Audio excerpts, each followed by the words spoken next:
Another sunny, beautiful, warm morning in northern Wisconsin. All right, we are live. Good to see everybody again. It's a nice, sunny, warm morning here in northern Wisconsin. I just dropped my kids off at school. I've got a few minutes. Today is a Wednesday, and things have kind of changed lately. In the past, I always used to be set up on Wednesday to talk with. There's Ashley. Good to see Ashley. I'll chat for a minute, and then if you want to come on, Ashley, I will bring you on. Um, I always used to talk on Wednesdays with my friend Will Fullwood, and I've just come to this conclusion. I'm really tired. I'm doing fewer of these. I'm scheduled for this week. I've scheduled fewer conversations.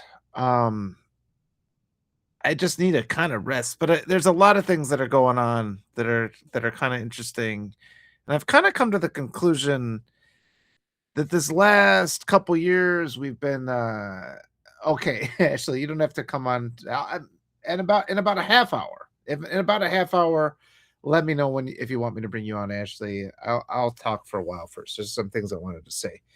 These last 2 years, we've all been scrambling for information. And Jason, good to see you. Judy, Christiane. We've been scrambling for information, and I know I've been doing a lot of these lives. I've been talking to a lot of people. I've been gathering as much information as possible. People from all over the country, diverse backgrounds, diverse life experiences, trying to understand things. In my lifetime, I would say I've never worked as hard as I have in the last 2 years, trying to peel away the layers of what's been done to us, try to really get to the heart of the matter. And more, I just come to this conclusion, we are all indoctrinated, we are all trauma bonded to defend conservative ideology. And I just continue to understand why people will say the things that they do. Not too long ago, I'd posted a note. People will say, well, I'm fiscally conservative. That's what people will say, as if that's a good thing. And yeah, Jason says it's visibly taking a toll. I'm resolved to take some more time off. So I assure you I'm going to take some more rest days. But when people say they're fiscally conservative, what they're really saying is that they're white supremacist.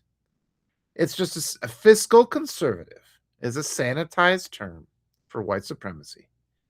And the reason is we've seen conservatives.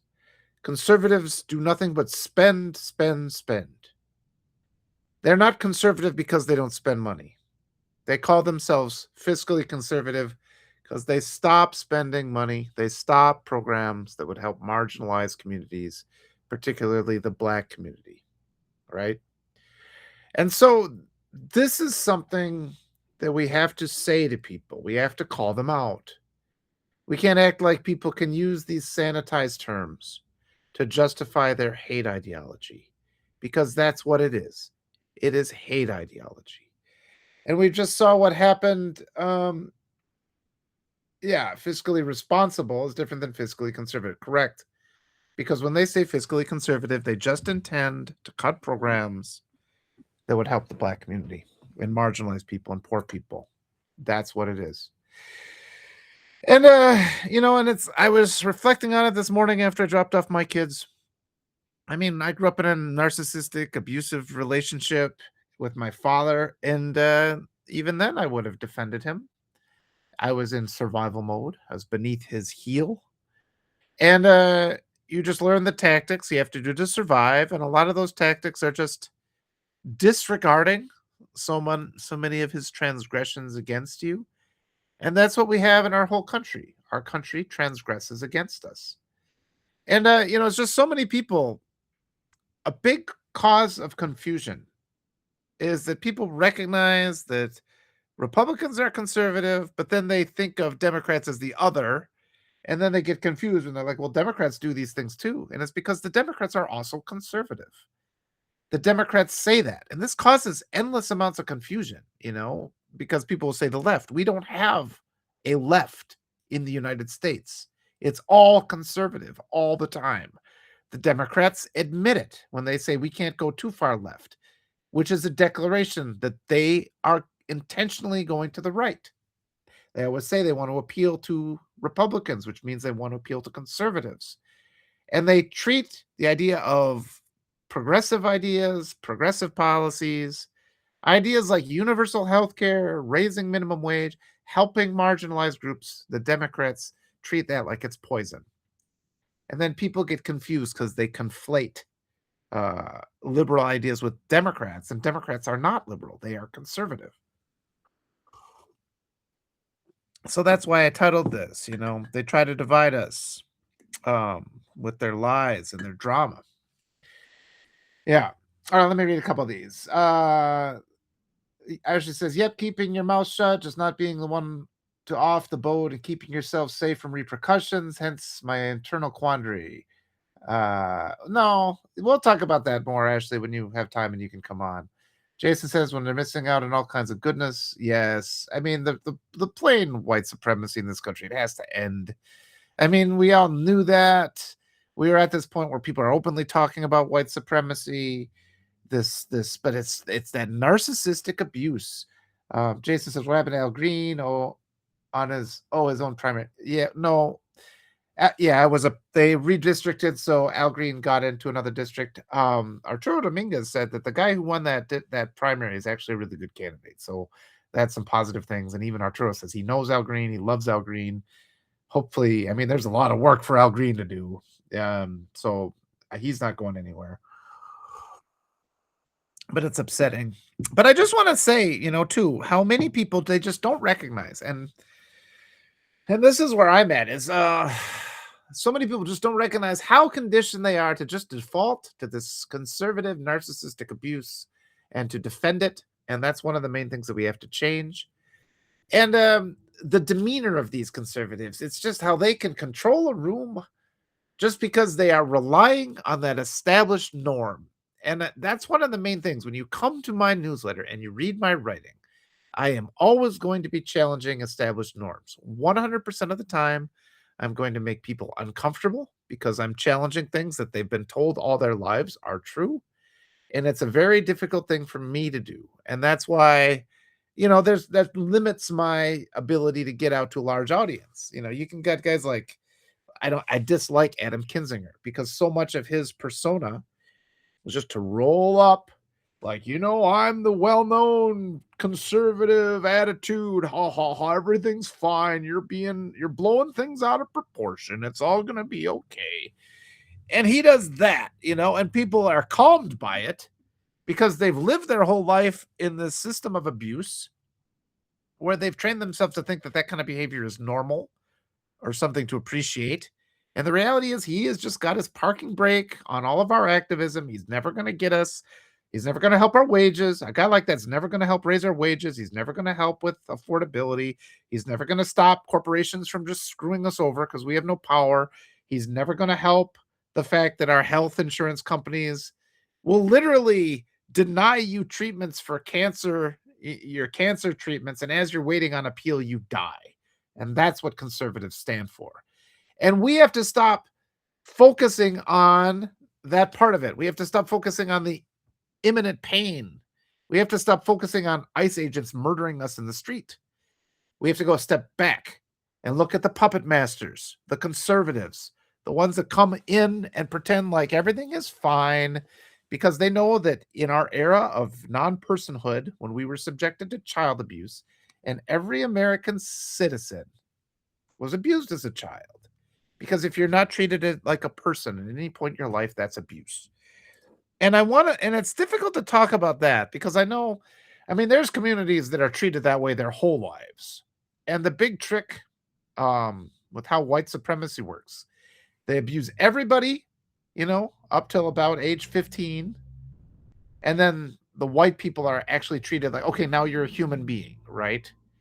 And so those white people carry on terrified of what they had to endure, but also disregarding that so many adults, all women, people of marginalized communities are still treated as if they're non-people. And that's the conservative mindset because they'll turn to these people that were abused, but then were handed their personhood and just be like, see, they're blowing things out of proportion. Look at your experience. And that's the group with all the power and all the money. And they've just got everything established. I mean, they've got the media controlled. They control how everything is framed, and it's something we have to fight back against. We have to stop being people who, are reluctant to call out cruelty when we see cruelty, because we are reluctant. We are reluctant to call out corruption when we see corruption. Republicans are rigging every election. There were reports about all the machines that were breaking down in Texas, and the way the media presents it. So I was like, well, this happened. It's like, oh, there's this kooky thing that happened. Oh, some of the machines weren't working. And of course, there's always these massive data failures in blue areas every single time, every single election. And then yet we're not supposed to sit there and just acknowledge that conservatives, it's an ideology of cheating. It's an ideology of white supremacy. It's a sanitized way of saying white supremacy. Conservative is. The only thing they conserve is white supremacy. And they cheat at every election. Lisa Hamlin was talking about it, how the everything she's talked about the various mechanisms, how they do these runoff votes, runoff after runoff after, so people get fatigued. And the whole purpose, this whole system of these endless runoff votes, is to wear people out so that they don't vote. Texas was a Confederate state. I mean, the whole South, these Confederate states, that ideology has never been fully addressed. They keep trying to hide it. I mean, there's this concept, and a lot of people don't even know about this, but there's this concept in the United States. After the Civil War ended, of course, it was a humiliating feat for conservative beliefs. Humiliating. They got completely, obliterated. Their way of life is exposed as a lie. So they've spent all the time since then trying to cover up for the fact that they are worthless and they're abusive. They're anti-human.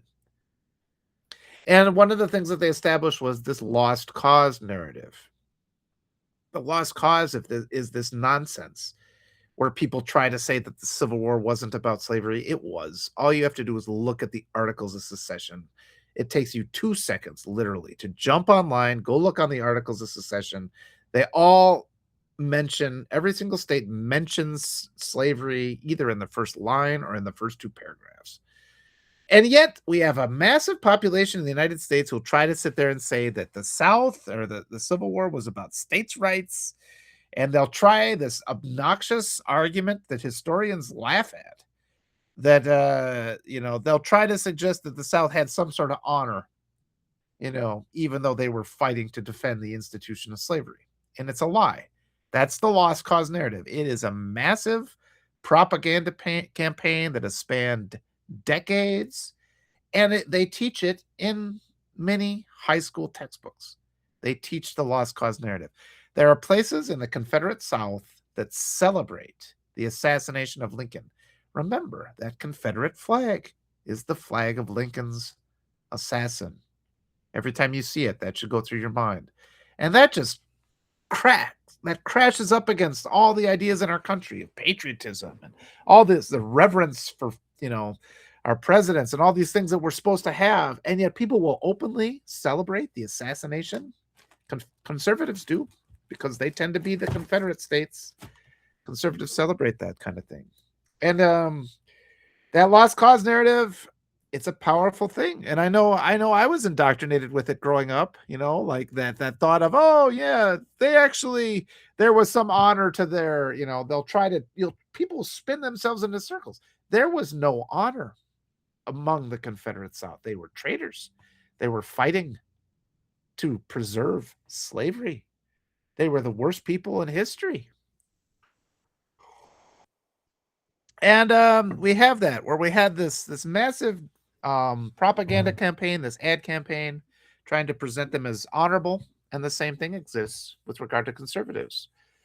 It's the lost cause narrative all over again, because the conservatives are not honorable people. Look at the kind of people they elect. They elect absolute criminals. They defend child rapists. I mean, at this point, people just put a name to it. And it's like, yeah, we can sit there and say, yeah, child rape is bad. Look at all the people that are performing child rape. I did a show with Shane Urek and Arturo Dominguez about a year ago. All the pending cases of conservatives who had been arrested or convicted of child abuse or other sexual misconduct, and it was 1,500 names, almost 1,500, just short of 1,500 names. And people are going to be like, well, there's things on both sides. And I'll answer that two ways. Democrats are also conservative, and there is no 1,500 name, almost 1,500 name list of Democrats doing that. So it's one of those things that's like people say it happens, it happens all over the place. It's like, yeah, but if you eliminate the conservatives, you eliminate 95 to 100 to 99% of all the sexual assaults. So we just have to, and this is, you guys are my core group when I do these Rise Together talks. It's a smaller group. I appreciate that. It takes the pressure off me. Jason says I'm visibly looking fatigued. So yeah. Christian says, all right, I'll read through this. Jason says, is it because they are too lazy to do their own work, or because they just lust for power control? Well, there's a couple things. That's an interesting comment, because I've worked a lot with, my whole family was conservative. I sat at those tables, and it's what it is. It's people that are in the throes of abuse trying to survive. That's what's happening. My one cousin, his dad was like the most awful, abusive person I can think of. And he passed away a couple years ago, but my cousin still just reveres him. And so there's that level of abuse.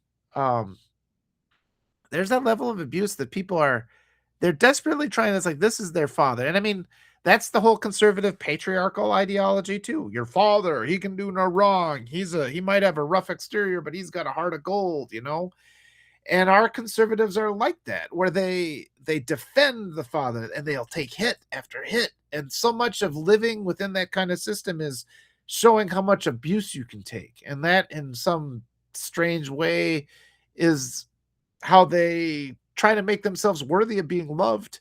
And you're just going to be nothing but mocked. Look at what we see with the, Captain Ketchup Ear and his sons. They all hate, he hates his sons hate him, but they've got this weird trauma bond with each other where they're so desperate, where they don't even think decent treatment is possible. And I told my wife about this, where my dad, his proposal to my mom was, well, nobody else will have us, and I told my wife that. It's so sad and pitiful. And you can't even get to that mindset where you say to yourself, I'm worthy of love. I deserve to be treated well.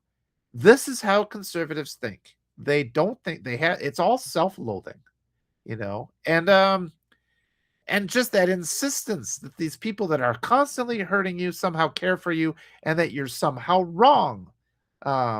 You're somehow wrong to call them out. And that's what we have to overcome. I see Evie's here. Good to see Evie. Yeah.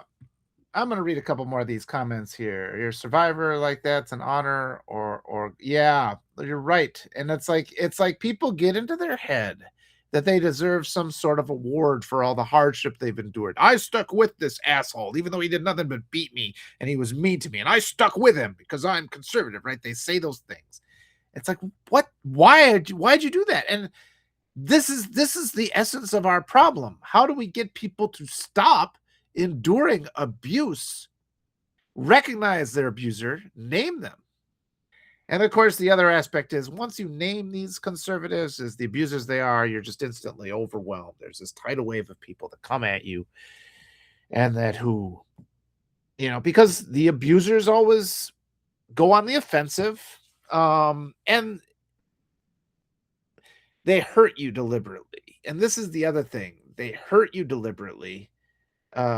Jennifer says, why would anyone do that? Yes, people endure abuse because they often don't believe they're worth better. And that's, we're uncovering it, folks. But I've been saying, that era of non-personhood, that is the protoform for all the abuse that happens in the United States. That's the starting thing. They treat children like they are subhuman, right? And I grew up this way too. I grew up terribly lonely, thinking I was unworthy of being loved, and that anybody who made even the slightest kind act towards me, that was something that deserved my enduring gratitude. And I mean, these conservatives establish that, and they get into this habit. And that's another thing about people that, we live in the present. People don't understand this. You live in the present. We're always reacting. It takes a long time for you to change your thinking, and you don't necessarily notice it happening. Take, for example, I mean, if you take a physics class, you're in class for a year. And on the last day of class, you don't feel as if you know anything different than you did on the first day of class, but your brain has been fundamentally changed by going through that year, by working all those problems. And you just start to adopt and adapt, and you stop fighting against the things that you've learned. I had the same experience when I lived in Peru. I was learning Spanish, and when I was there for the first couple months, I was losing weight. I was really struggling. And then I went to the United States for a couple months. And when I went back to Peru, my Spanish was better, even though I hadn't practiced because I'd stopped fighting it. See? And this is that internal fight. I just accepted the rules of Spanish grammar, and I was having trouble before because I kept trying to impose Spanish words on English grammar, and it doesn't work. A lot of our grammar rules are just based on what's possible to even speak, like the sounds you can make coming out of your mouth. And once I just accepted those rules and moved on, everything became easier. And so this is why I've been pushing so hard. I want everybody to just accept that conservatives are bad people. Stop defending it. Stop that need to defend conservatives. Just look at it. Look at what they do. They've stripped women of their reproductive rights, their bodily autonomy. They always try to dismantle education. They just voted for a completely corrupt person in Texas. They did it. Well, enough of them did. I still think the election was rigged. They cheated elections. They don't want us to have a livable wage. They are bad people. And these people that are like, well, MAGA is different than conservatives. Folks, they're not. You can make a chart of all the things conservatives believe and all the things MAGA believes, and they're the same things.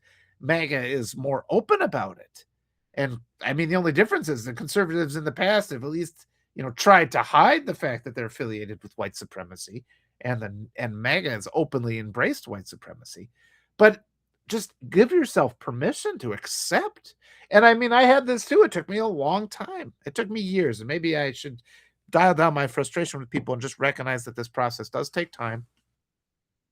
But it took me years to recognize my father was an abusive person. I kept having justification after justification. And of course, I kept working the problem because it never solved anything. It never fixed anything. Until eventually you just give yourself permission to say he was abusive. And then it's like, then it's a relief because everything starts to make sense. So let me read some of these things. Thank you for stating the fact conservative equals MAGA. Yep, the only thing conservatives conserve is white supremacy. People, please, all of you, when you get done with this listening to me today, go and write that post. Just let's get people saying about it. The only thing conservatives conserve is white supremacy. Get it so people have to defend it. I just saw an article about these Republicans, and they're getting all haughty about liberals who are saying, yeah, there's problems with our election security. And they're just the words they use, they denounce you, they rely on their established perception of authority. And I'm just like, these are the same conservative assholes who have been allowing Captain Ketchup here to claim 2020 was rigged. And all of a sudden now when people are like, actually, wait, there are some pretty big issues with our election security. Now they're calling us, conspiracy theorists. And it's just, look at what's happening. Let me read a couple more of these. Jennifer says, so excited. My husband just dropped off his absentee ballot. Democrats all the way. Yep. And we got to do the progressives. I mean, in the primaries, you get to vote your heart. In the general, you have to vote your, against. You have to do, the candidate that actually at least recognizes that we have laws. But in the primaries, vote your heart. I had that wonderful talk yesterday with Dr. Melissa Bird. She was running. She's Native American. She's running for Congress in Oregon. She didn't win her primary, but she, with almost no money, she got 20,000 votes. So she got over 20% of the vote. And that's powerhouse stuff. And she came on, and I'm just like, I know, because she lost her primary on Friday. And I've been wanting to make this, establish this. Like, I've been interviewing all these primary candidates with the understanding that a lot of them were not going to win their primaries, But I want to establish these connections with these wonderful people that are working hard. And none of them are getting any kind of media attention. You guys got to stop supporting Midas and all those, and the Bulwark and all those other conservative publications. Please, you guys, please. I really need the support here. Every day I get more and more of these people that, they're like, they'll compliment me on my writing. And then I'm like, well, who are they subscribing? Who are they sponsoring? And they're sponsoring all these conservative papers. It's like, stop doing that. It's like all these big ones, they're funded by they get fake money. All the rich people just get their money handed to them by the government, and then they spend it on advertisements. I don't have enough money to have it on advertising budget, and I prefer people find me, because pound for pound, when they find my writing versus all the stuff that is promoted, people will choose mine. So part of this is these massive publications are a deliberate effort to censor rational voices. But anyway, and the big publications are not interviewing people like Melissa Bird, who was fantastic. And she was really emotional yesterday, and she was, and it was, it was fun talking to her, and she's so powerful and so brilliant. And I wanted to emphasize, it's like, we're in this for the long haul. You getting out there, speaking these things, changing people's hearts. That's how we win. That is really, really important work. And perhaps, there's a certain amount of glory that comes from, winning congressional office. And it's like, we're not in this for the glory. Glory is for these. I don't need a statue built for me, because a statue, go read Ozymandias, the poem. It's like, that's going to get knocked down. I don't need that. I need to commit myself to acts of decency. And I realized long ago, as a writer, I've had some success over the years submitting manuscripts to small press publishers, and it's like, they never go very far, because none of them had an advertising budget. No oligarch publication is ever going to accept any of my manuscripts, even though I can make a living as a full-time writer. I've done it for like 10 years. And half the people that they hand over these contracts to, it's just losing money. Here's $100,000 contract for you. And then they sell 10 copies of their book, They deliberately, it's all fabricated, right? And I just need people to just consider that. And it's like, stop supporting those big publications that don't interview people like Dr. Bird. Jason says, Bird is awesome. Yesterday I learned she's from the same tribe. Oh, that's fantastic. And there's so many tribes. I think she said there's over 500 recognized tribes. There's so much to learn about, all with unique customs and traditions and things. And it's just the level. Thank you, Christiane. Christiane says, you truly make a difference. You're good for the soul. Thank you. And I want everybody to just recognize that. And I was getting to this too. Years ago, I'd had good luck. 528. Thank you, Jason. I didn't know the exact number. It's pretty close though. I wanted to make that point that, like, years ago, I was trying all this time to become, I want to be a writer, and waiting to be recognized. I'm like, damn it, I know I'm good already. I'm going to spend, and I've spent the last 6 years, I've stopped submitting books. I used to submit stuff regularly. Stop doing it. I just have all this stack of books, manuscripts that I've been writing, reading to my kids. And I realized I made this deliberate choice, where it's like, look, I'm going to make my focus my family. And I'm not going to chase this illusion of glory that everybody thinks is going to make them happy. And it's still just, it lingers in your mind, and you hold yourself up against it like you've somehow not achieved enough because you haven't met those markers. But then I talk to these other writers who are more well-known than I am, and they'll just casually drop, like somebody gave them, there's Dr. Eric. They'll casually drop. It's like, oh yeah, we got sponsored by so-and-so, and they give us $100 and some thousand for our advertising budget. And that's why everybody knows who we are. And it's like, since when did people just forget that maybe you should be known for who you are because of the quality of your work? Since when did that just kind of go out the window? And it's like, so I get this attitude so often because there's these massive, massive publications, they've got hundreds of thousands of subscribers and all that. But if they've spent millions of dollars on advertising and I've spent zero, and it's like, everybody who's found me has found me based on the merit of my work. I don't spend any money on advertising, and I'm not going to, because I don't want to shove my work down anybody's throat. I don't want to push anybody's work off a table so that my work can be featured. I want people to find me. But what gets me upset is when my work does then get pushed off, when people do start to find it, and then it is attacked by all these people with money, right? And that's this whole overarching system where we see all these journalists, and I keep saying it, they'll sit there and complain about our politicians who take AIPAC money, but they refuse to elevate the politicians who don't take it. So that's performative. The second They're complaining or they're appealing to some Democrat. Oh, would you stop taking that money? But they don't ever platform the good people. Then it's performative. They're part of the system, and you need to revoke your support of those people. I really need you guys to do that. Let me read through a couple more of these.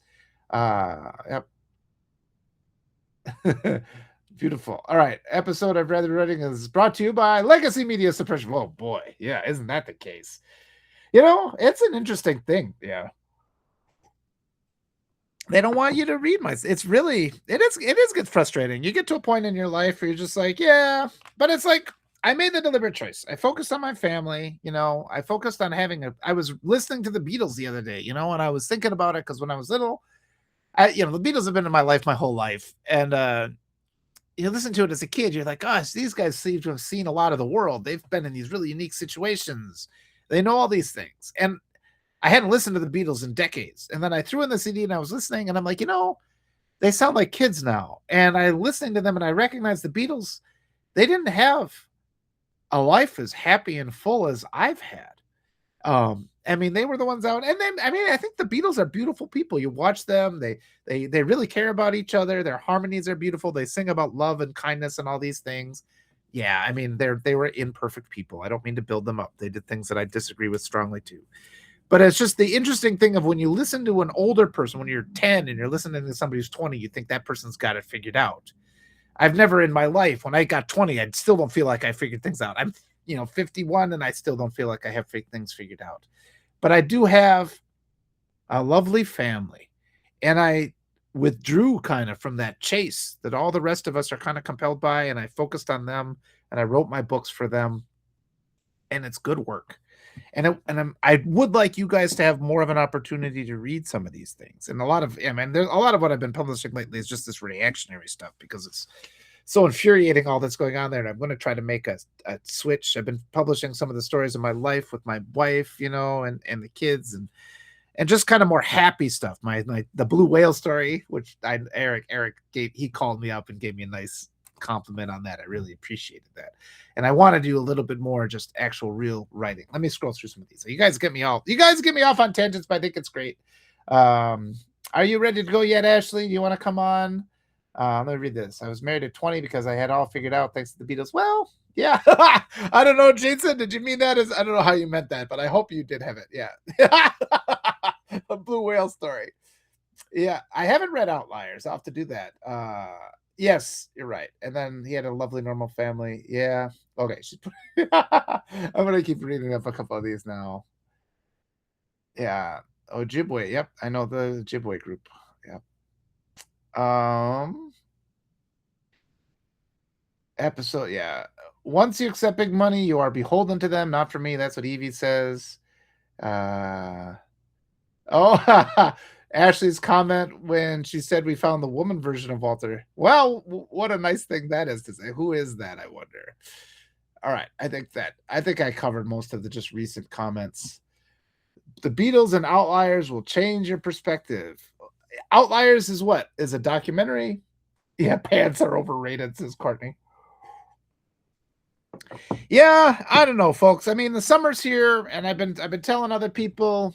Yeah. Okay. Bird. Oh, and Melissa Bird was fantastic. I really appreciate that. I feel like I could talk to her all day. I appreciated the emotion she showed. I'll probably share that for later on today. I haven't done it yet. Nick does a really good job with that. He does a good job as a host. And this is just an example, though. But if we're going to have people like Melissa Bird representing us, it's going to take a massive cultural shift. We are going to have to start recognizing and just calling out the abusers. And that means, it's really hard to call out the sins of your parents and your father. It's generally, and even I'd say the United States is so patriarchal and so authoritarian that even if you did have a relationship with a narcissistic mother, she was probably matching the energy of the male patriarchs. There's Chris Resist. Good to see him. Oh man, I just wanted to say too, like this last week, all the drama, there's just been so much drama. And I was going to talk about that with Ashley a little bit. And I had one too. Yesterday I was on I got a notification from Medium that somebody had mentioned me in a story, and I'm like, okay. So I jumped on and I was reading the story, and it was just this hit piece of me, where it's just like, and it was the hit piece was based on something I wrote like 6 years ago. And I'm just like, this is strange. And it included a couple of my quotes, and then it's like, well, he's willing to do this, but then because I was just like, because I am willing to engage in dialogue with people who disagree with me, but there are boundaries they have to obey. And if you're just screaming at me and calling me swear words, and if you're not being intellectually honest, I'm no longer interested, right? Yeah, thanks, Evie. Yes, and I mean, I get a lot of that. I've been writing a lot, so it comes in cycles too, where somebody finds you. So I mean, it's like, okay, I checked this guy, and he had one follower, and it's like the fact that somebody would just start an account on Medium, or a bot, probably a bot, but they would start a account on Medium just to write a hateful story about me. It's just an odd thing, when you say there's Ace Jones, good morning. Yeah. Yeah, people are writing. I'm not going to share it either, because it was comical, because they went through. I had a really bad one, I'll tell you. Oh, this has happened a lot. Fat News Daily is here. Good to see Fat News Daily. I got to bring Fat News Daily on at some time too. Today I'm bringing on Ashley. We can talk at some other point. Fat News Daily, we've talked about it. I did there was one I really made a blunder a couple years ago. I was just hosting like a writing workshop, and I'd sent out, I'm like, okay, here's where the Zoom link is. And somebody got it. They spammed me with this. They were spamming me with these videos of white supremacists, people in Klans robes saying awful things, and then porn. I mean, and so I had this group of people. We have this nice talk, and then all of a sudden, I was just hit with all these just new accounts, and they were all, and I'm just like, this has to end. I have to shut this off. And it was probably only on for like 30 seconds, but I mean, I shut it off, and I just sat there panting. I'm like, what the hell just happened? And there's these forces out there that are they make such an effort to silence you. And that was a hit. I mean, I'll admit it. It's a hit. When people do that too. And I lost a couple of subscribers that I think they might have thought that I had orchestrated this, or this was some sort of thing. I mean, it was probably really traumatic for them, and I felt horrible about it. So these tactics are effective, and they do those things. I don't like it. And it's one of those things where it's like in the comments too. I mean, people have to be, because a lot of times we have to be really careful, and I get caught up in this too, where I'm responding to somebody, and I think they leave hateful comments, and we're just like, to hell with you. But then the person who wrote the original note sees it and thinks that comment is directed at the person who wrote the original note, and not at, the hostile persons. We have to be really careful. Especially like as I'm scanning through your wonderful comments. Sometimes if I just take it out of context a little bit, it really throws me off, and I'm always trying to be respectful, trying to listen to people. And we'll make little flubs. And we had a long part about that yesterday with Dr. Melissa Bird, because she was just clarifying that First Nations is a term used for Native American tribes in Canada, and in the United States is different. And we're just like, okay, thank you for educating us. So we just went through that. And that's one of those cases that should be so easily blown out. If you're dealing with somebody who is a false actor, they will make these kind of insulting casual comments, just to gum up the works, to say things that are unfair. And it's just all the different rhetorical tactics that people use. I had one 2 or 3 days ago, where somebody wrote to me, and I was just saying, it's like conservative ideology is the ideology of, they hate women. They're trying to restrict women's rights. This is everything conservatives do. They attack education. So I was going on about that. And somebody writes and says, well, I don't like these absolute statements. Whenever you use absolute statements, that's kind of bad, which in itself is an absolute statement. And I wrote back, and I'm just like, well, I think absolute statements are sometimes okay. For example, here's an absolute statement. Child rape is evil. Absolute statement. Do you agree or do you not agree? And because the idea is, when somebody says something like that, well, I think absolute statements are, I have a problem with that. They're deflecting, and our white supremacists are very good at this. They deflect away from the issue. They use different labels. They undermine the meaning of words. They always get away from the fact that every deliberate action that they make is designed to hurt us, right? They don't want us talking about that. And so this person, absolute, that sounds like they're being reasonable. They're criticizing you for using absolute statements. And once that's been said, now you've got an uphill battle, right?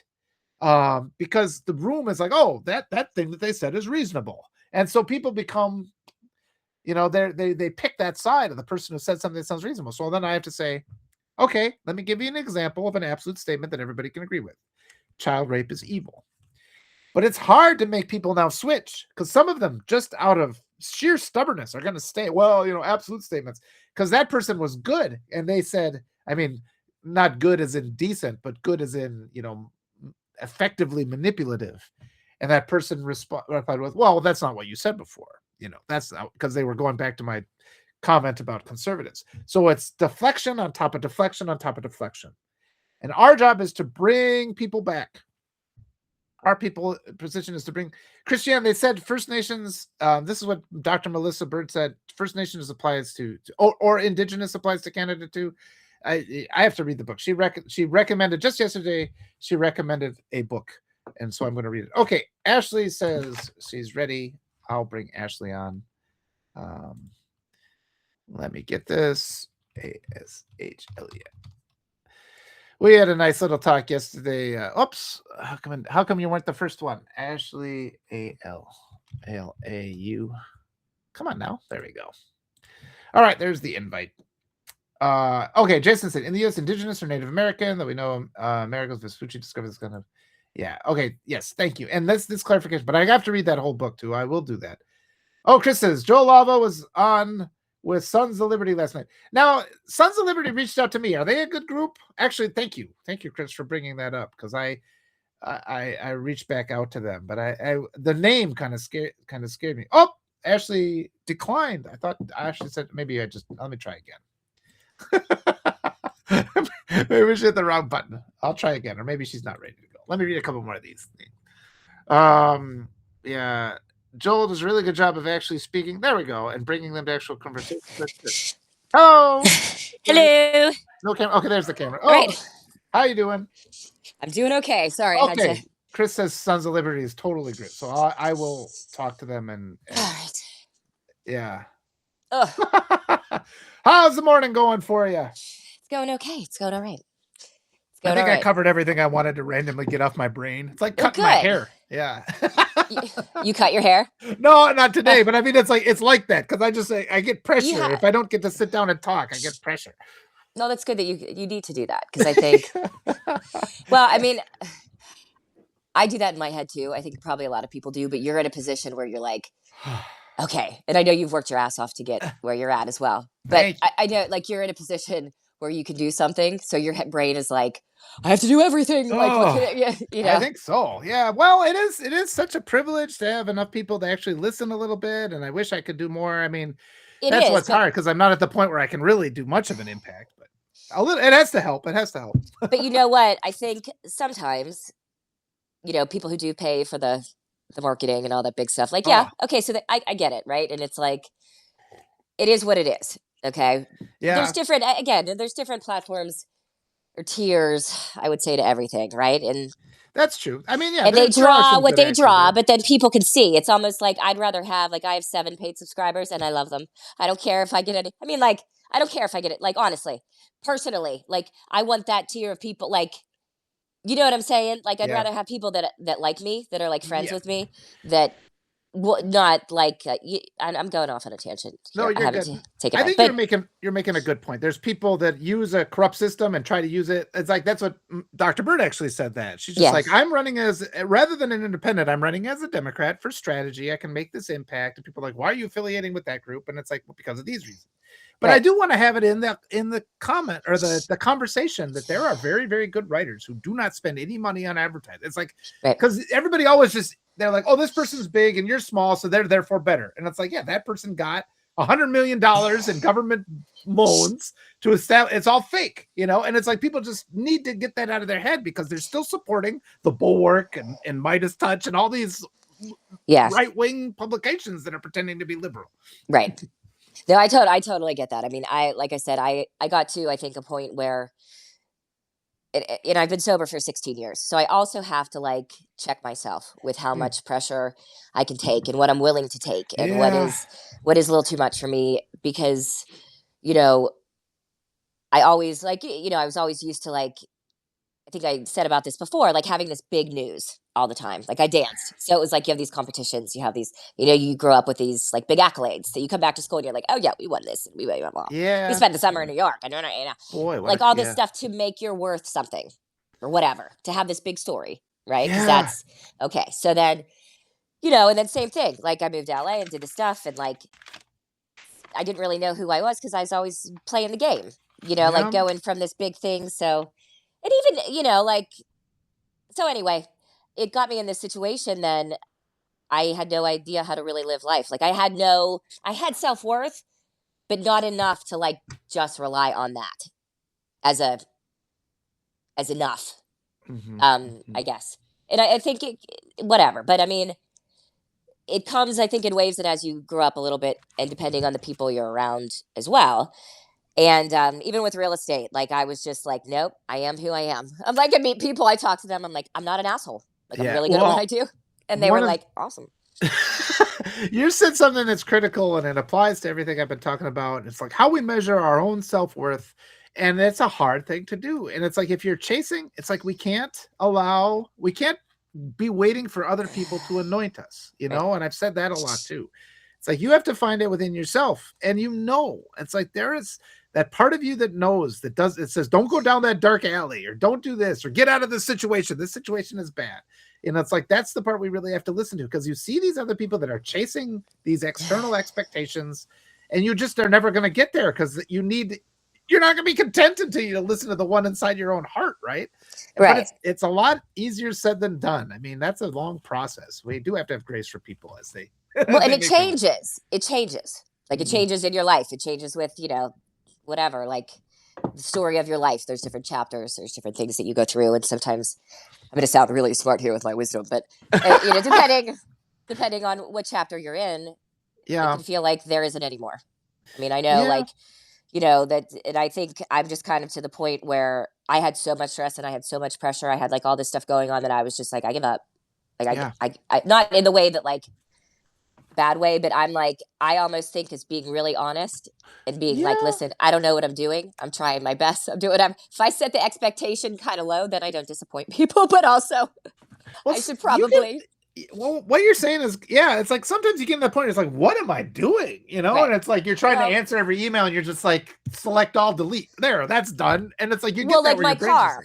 Right. Like I was a realtor, right? So like you get into it or whatever, then you have this mindset. And I'm like, oh, well, and I like purses. I'm not going to lie. I don't ever buy them.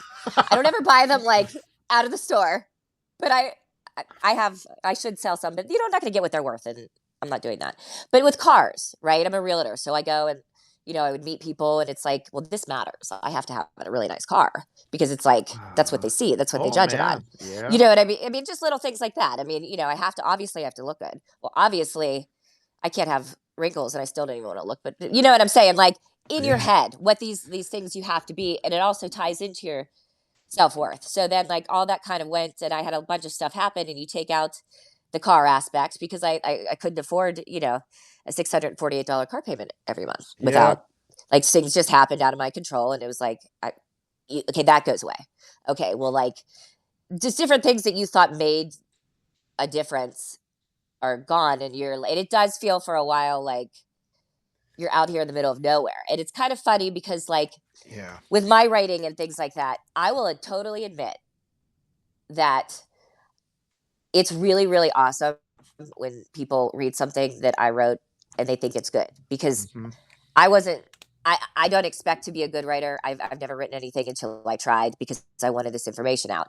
But I'll be totally honest. There is ego there where I'm like, oh my God, like somebody thinks I'm good. Like somebody thinks I'm good at something, but it's not to the point though, where like, I have to be like, I'm like, if I am, I am. If I'm not, I'm not. There is that level of frustration. However, when you see, I'm like, why isn't my stuff getting shared then? Like by that other top. And again, that's fine. I'm not going to get into it because it's not worth, I can't change anyone. And it's just the situation is what it is. And maybe it's not supposed to be like that. Like, and I'm okay with that.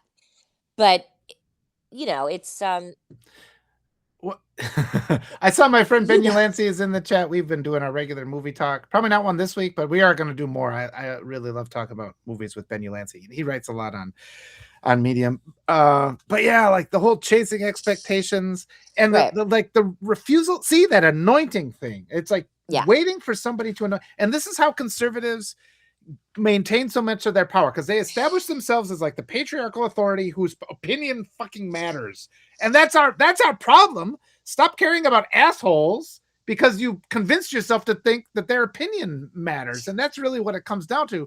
We're chasing after the approval of these assholes as if that'll stop them from being assholes. Well, right, Never but gonna. but the people don't know they're assholes. Like the followers Well, don't know they're assholes. they That's do my whole. secretly That's on some level. well, Yeah. I would think so because I don't understand. I'm not clairvoyant, although I may be. I'm like Well- realizing with this shit. I'm like, can people not Now, see this or well, okay, that's it. Let me ask you something then, because I grew up, it was really conservative. So I actually had to do the long walk from like conservative indoctrination to like decency. Now, and a lot of people I talk to, a lot of my closest creator friends, they're all like, "Yep, I had to endure narcissistic abuse." And, oh yeah, right. but I mean, at what point in your life? Because it's like, did you have a good childhood, and then you had your abusive relation? That creates a different kind of person. Because I was like from the start, like completely dropped into the depths of the ocean. Like the only thing the world is misery. Then you're like swimming. It's like, I might as well swim. It's like, oh shit, I broke the surface. But I was like, it wasn't until I was 25, then I started Right. feeling like a decent, like a person that actually had any kind of merit. Right. You know, I when I first went to college, I literally could not speak. I sat in the back of the rooms and I was terrified. I couldn't speak. And I would drop classes if we had to do a speech. And it's I'm just like, giving I'm your never inner going to be child able. a big hug. Yeah. Well, I didn't go at first. I went and worked for a year because I was so broken down and like just, and it's just like, it's like, I have to get over this somehow. But then you're like, you're stuck in this perpetual, like, yeah, it's like somebody would ask me a question and it's like, it was so frustrating because like I knew I had things to say and share, you know. It's like some part of it's like, I should be able to do these things other people are doing. Well, that's it right there. That's it right there. Yeah. That's it right there. I should be able to do this. Mm. I think that is, I mean, and like I mean, I have that a lot, especially with, you know, this is like, it just got to be so much and so overload that I was like, I can't. Yeah. And I can't isn't good either, but that I should. That's what's so tricky is because it's like we compare ourselves to other people that don't. It's the same thing. Like, you know, I was having a really good conversation with King Ray Vet, who's not on here right now, but he's awesome. Yep. And even like Margaret, like talking about like how I can participate sometimes in areas that aren't in front of that don't happen to me particularly. So I'm not as adamant about it because it matters just as much to me, but it's not in front of my face. And anyway, just talking about like, yeah, we all come from different places. So when we say like, we should be able to do this, you don't know, like those people might've had everything handed to them. Or those, you know, it's that mentality, that Facebook Christmas picture. Yeah. Yeah, you know, completely fabricated lives on Facebook. Like, because I know all these deadbeat dads, and they go and have one weekend a month with their kid, but then they take enough pictures so they can post something every day. Ready? So you fucking asshole.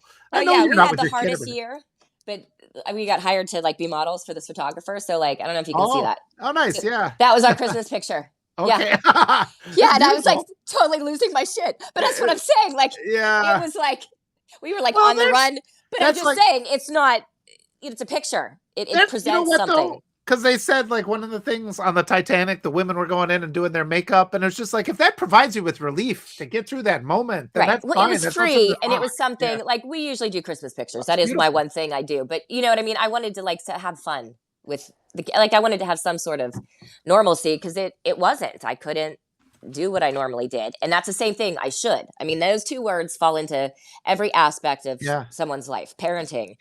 Then your parents say, so you hear it from your parents. Well, you should. That's why my mom hasn't been here in a little bit because it's too much. I don't want to hear like, why aren't you? You know, it's like, anyway, I'm getting so off topic. No, it's good. And I really appreciate what you're saying because we are kind of conditioned and it's part of this patriarchal system. You'll see the parents, they know how to divide us.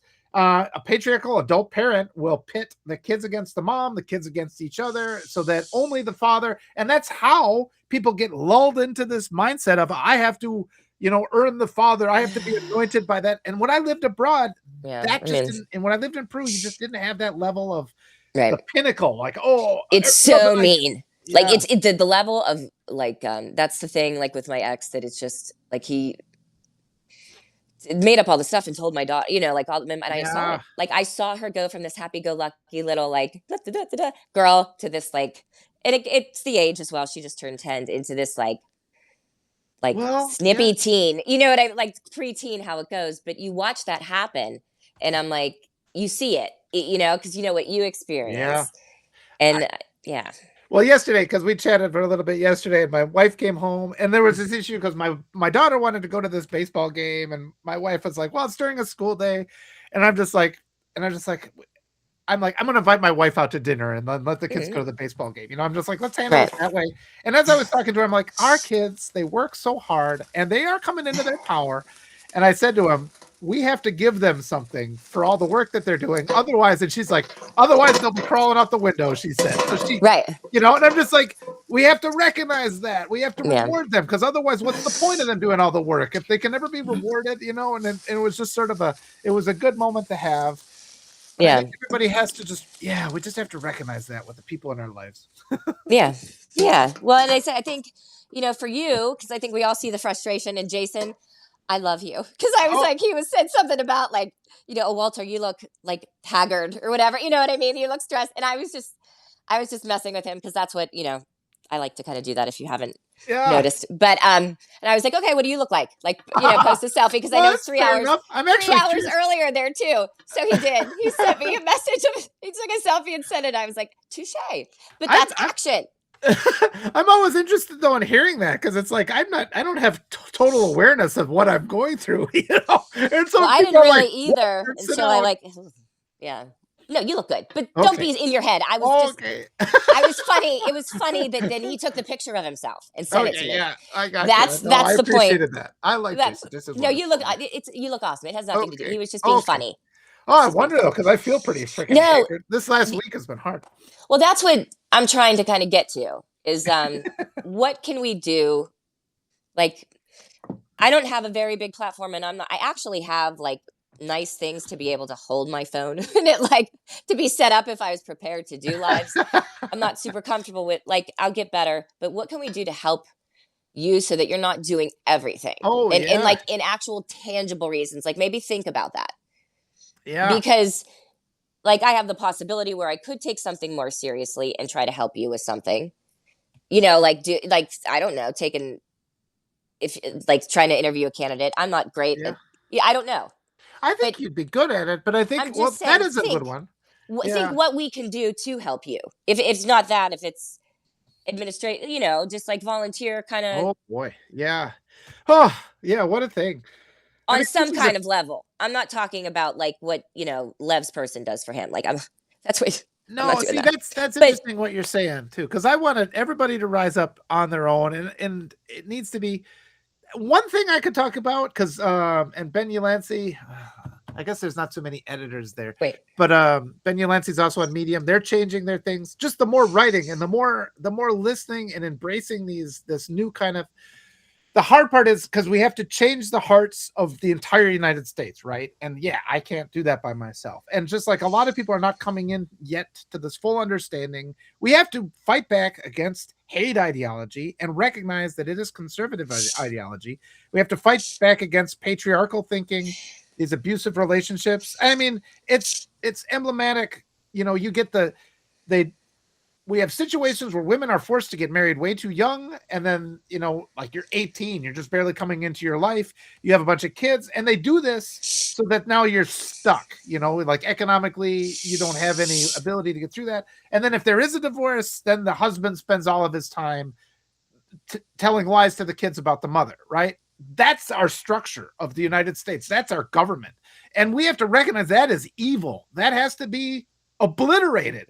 We can't, and so many people are passively enabling that, and they passively enable it through support of people like Adams Kinzinger, who come rolling up with their, well, everything's actually kind of okay. I And feel bad. like I that paid for demeanor. a year right off the Well, bat. I So mean, I'm it's a stuck. I don't know process. why I did that.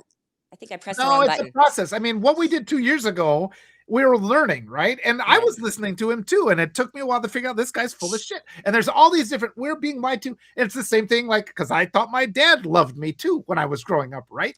And it's just like, he's abusive. I'm doing everything I can to achieve that love that's never going to come. And so I have grace with people. I mean, people who've supported Michael Cohen in the past, but you have to wake up, and because those nefarious actors turn us against each other. They deliberately go after people like me and you, and they create all this drama, and they do things like I said before. They write the hostile articles about me. So I guess the main thing people can do is just really, truly embrace this idea. We have to tear down that patriarchal system by which men feel entitled to have their, rape academies and shit and drive women apart.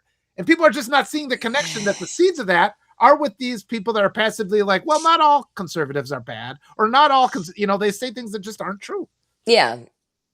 Yeah. I get it. I totally get it. I mean, I my thing, like people, conservative, they are, I totally agree with you on that. But people, and yes, they can be, but women can be too. Oh yeah. Well, it's the same indoctrination. It's the same patriarchal indoctrination. Just because a woman's doing it, it's still a patriarch. And that's where it gets confusing. That's like when people are like, well, both sides are bad. It's like, no, Democrats and Republicans are both conservative. It doesn't mean, because people say things like, we can't trust the government. It's like, no, we can't trust conservatives. The government can work if we put decent people in there who are not conservative. But our entire political, so it's like layers of confusion on top of layers, and sorting people out it's challenging. In definitions, again, it's like, so, because it does sound, I'll be honest, to me, patriarchal does, and the first thing that comes into my mind is like a priest, like a church. It's like a man. It does. Head of the household, traditional family, and plantation owner. It's this whole, the general of the army, like anything that's just man-centered at the expense of reason, like that guy can never be wrong because he's the man in a position of authority. And people are so deeply rooted in that mindset. They don't even realize it. And I mean, I still am rooted in that mindset. It bubbles out at times. I despise that mindset. I like to be a critical thinker who follows the actual math, but then, we attack education to protect the patriarchy. All these things are connected. Yeah. Yeah. No, I know. I mean, and it's, that's the thing. It's, what do you do? Do you speak up, and do you, when it's in front of you, when you see it, yeah, like, real estate, rule of thumb is, if you know it, you have to disclose it. It's you have to. So but, and that's the thing. It's like, you have to also be careful how you do it, and all this mental, yada yada yada. But is it worth that yada yada yada to, like, how do you stand in your principles? And say something or not say so, Well, number one, what is the harm? Protect yourself. I mean, that's really super important. I always want to emphasize that, because people always know when you're in danger and stuff. But also, when you're in those systems and you're in those conversations, they pass over the lie so fast you don't even notice it sometimes. It is that we said it before, rhetorical sleight of hand. Yeah. So just kind of training yourself to be like, wait, and just trusting your own instincts. It's like, we're down a path that just doesn't make sense, And I mean, like the Iran thing, and a good example is every single time they talk about Iran, they just pass over the fact that Iran never had, they never had enrichment for weapons grade uranium. It never. I talked to the nuclear arms expert. He's like, didn't they have the ability to enrich it? They could enrich, but I was talking. It's not like a big. Right. But I mean, you use that for nuclear power plants and things. And I spent an hour talking to, it's Bob Dana. I talked with him yesterday, and he was just like, no, they can't do it. And he was telling me the process, and I was asking him specific questions. And he was like, at some point, he's like, I don't remember. It's like, oh, that's classified. Cause that, he actually got thrown out. So he's like, I don't remember. I was like, okay. But but every single time we got to protect the American people. Okay. Protect us against Ebola, you assholes. Cause 150 million people are going to die. And I think that's their design. And conservatives are putting this in place. That's how serious this shit is. Well, and how crazy all this is as well. And it makes me feel like cuckoo, because I generally wasn't involved prior to this in, like all these conspiracy that we're learning is actually true to a certain extent, with the whole Epstein, like all this other shit. It's crazy. Yeah. But it has me then my mind going. And I'm like, was COVID, did they plant COVID? Oh, I think did that really? I mean, whether they planned it or not, they dismantled the pandemic response team, and they deliberately told us every wrong thing. They're like, don't use masks, don't use social distancing. There was a massive, well-funded media campaign to Right. stop us from doing the things that would have saved hundreds of thousands of lives. The conservatives ran with that. And just look at how they do. And it's just that appeal, that refusal to acknowledge that your father is abusing you. That's just really what it comes down to. We make excuse after excuse, and they've done it for so long, and they've gotten so good at it because they just can't face the reality of all the horrors that we've inflicted both upon ourselves and our loved ones. That is what we have to awaken from right now. That's a big ask, but there's no other thing to do because this Right. can't endure. I'm reading. So Jessica, I'm gonna see if I don't know if Okay. it's delayed or not. I'm not used to being in this position, but the Gray Dossier article. I need to read more of her stuff. But it is, yeah, the CDC. I mean, Eric, my buddy Dr. L. Yeah. He talks about this at length. I mean, Yep. it was designed to kind of kill us in a way.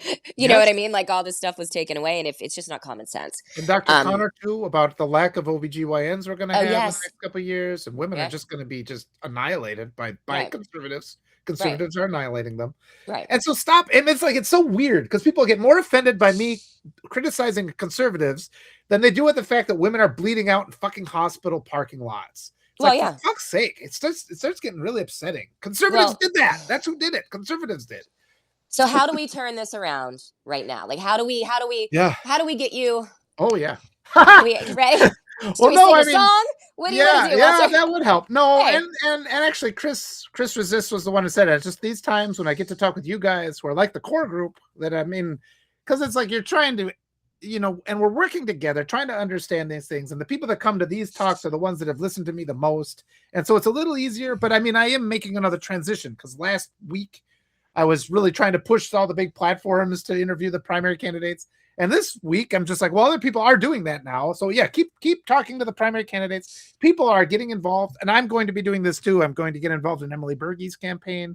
I've talked to her probably more than any other congressional candidate. She's in my district, and this is Derek Van Orden is the current representative here, who's terrible. And I think there's a real opportunity to turn this red seed blue. And I would hope everybody in the chat, you find a progressive candidate, and it doesn't matter if that candidate is going to win or not, but participate in their campaign, go out and volunteer, and find that community of people. And then at that point, start talking to those community and bring them here to Substack, because we do need to grow this, because I'm not going to get any kind of algorithmic expansion. The right, people that find me, it's because of word of mouth, because right. there is no computer, there's no AI, there's no rich person who is ever going to support my content. That's because I'm tearing that system down. That system's coming the fuck down. Well, if You I know? win the lottery, Oh, you I don't will. have to even do that. It's more the people, because If I money. win the lottery, I will. I'll absolutely do it. I'll give you some. I'll be like Oprah. You get some Okay. money. And Well, you let's get some depend on that. Yeah, Yeah, yeah. but no, I'll play the and we lottery. have to help each other too. And I try to continue to do that. I'm trying to get Tom Joad to come on here. I don't. He's great, and I love his writing. And Eric and a lot of other people. But it's like, yeah, quit looking at the big platforms. Everybody, just quit even looking at them. Find your community with the smaller platforms, the people, the regular people. And if you can bring in a new subscriber, every week, it does, or even every month. If everybody did that, we would expand. But we have this huge thing that we're up against. And all the money that the rich people have is a construct. They were just handed that money. They did not earn it. Right. It's all artificial. And again, that's the conversation of here's a book of merit, and here's one that's had $100 million budget. And everybody reads that one, even though it's a steaming piece of shit, because they invented this thing called money and directed all the attention there. And we have to awaken and find those groups of real people and just reject Hi, the Margaret. mind control. Hi, There's Margaret. Margaret's Margaret's here. here. Yeah. I love Margaret, her. do you want to come on for a minute? If Margaret wants to come on, Yeah. we'll see. Yeah. We'll Yeah. see. Well, I don't like to. Maybe she needs. Yeah, to I'm sure I just talked to her like an hour ago. She woke me up, actually. Oh, great! She came Yeah. on and talked with Dr. Bird with us yesterday. It was, you know what? I loved that. It Yeah. made me so happy to see Margaret and you and Nick and Yeah. Dr. Bird as well, but her in that with you guys. Like it Yeah. made my heart really happy because she deserves that kind of, you know what I Oh. mean? Like Margaret's been such a with you huge guys. support, and she's come and done a lot of primary candidate interviews. I think though too, like the ones we've met, like talking with Dr. Bird just fills your heart because she's I know. brilliant, such integrity and such kindness. And it just changes. We have to change that perspective of what a candidate, because we're just indoctrinated to think candidates have to be assholes. You know, that goes back to our asshole thing. It's like, that's Right. not what a candidate looks like. Like Tom Tiffany's running in Wisconsin. He looks creepy as fuck. Like the way he smiles. A lot of them look really creepy. What like- was that? You do not look like Tom Tiffany. No, a lot of them look really creepy. Oh yeah. Yeah. I thought you said I look Yeah. creepy. I'm just like, Oh, oh, you well. don't. Yeah. But no, I mean, and it's just like, look at this guy, and it's like he's got the like just this look on his Like face. he looks like he has a big white van and cruises around Yes, parks. it Yeah. makes you look for kids to like push Yeah. away from him. Like, get away from that guy, little kids. I want to protect you from him. Right. And it's like, that's the whole conservative party again. Conservatives Right. are the fucking party of child. Right. It's the ideology. In every state, conservatives are trying to lower the age of consent. They're doing Right, it I all know. across the board. We're like, what the fuck is the deal with that? Why?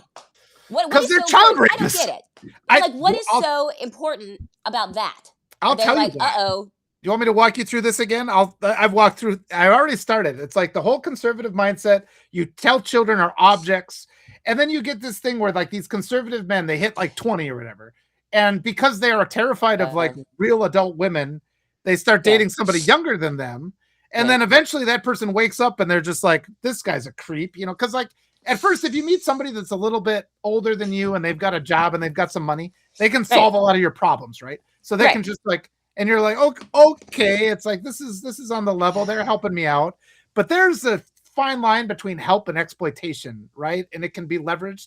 And that's why the conservatives constantly want us economically targeted so that they can lord their wealth over us, which they just gave to themselves.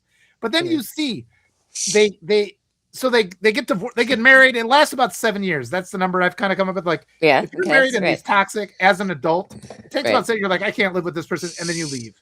Right. And so that conservative now is like 30. So he's like, I'm going to go a little younger this time because, and then they start getting in their head. They're like, well, I have to raise my wife. Like they have to, because Yep. they're getting Yep. indoctrinated with Right. all these ideas. So they keep going younger because conservatives are fucking sick. And that's how Right. they always end up being child rapists. They keep going Yeah. younger and younger and younger.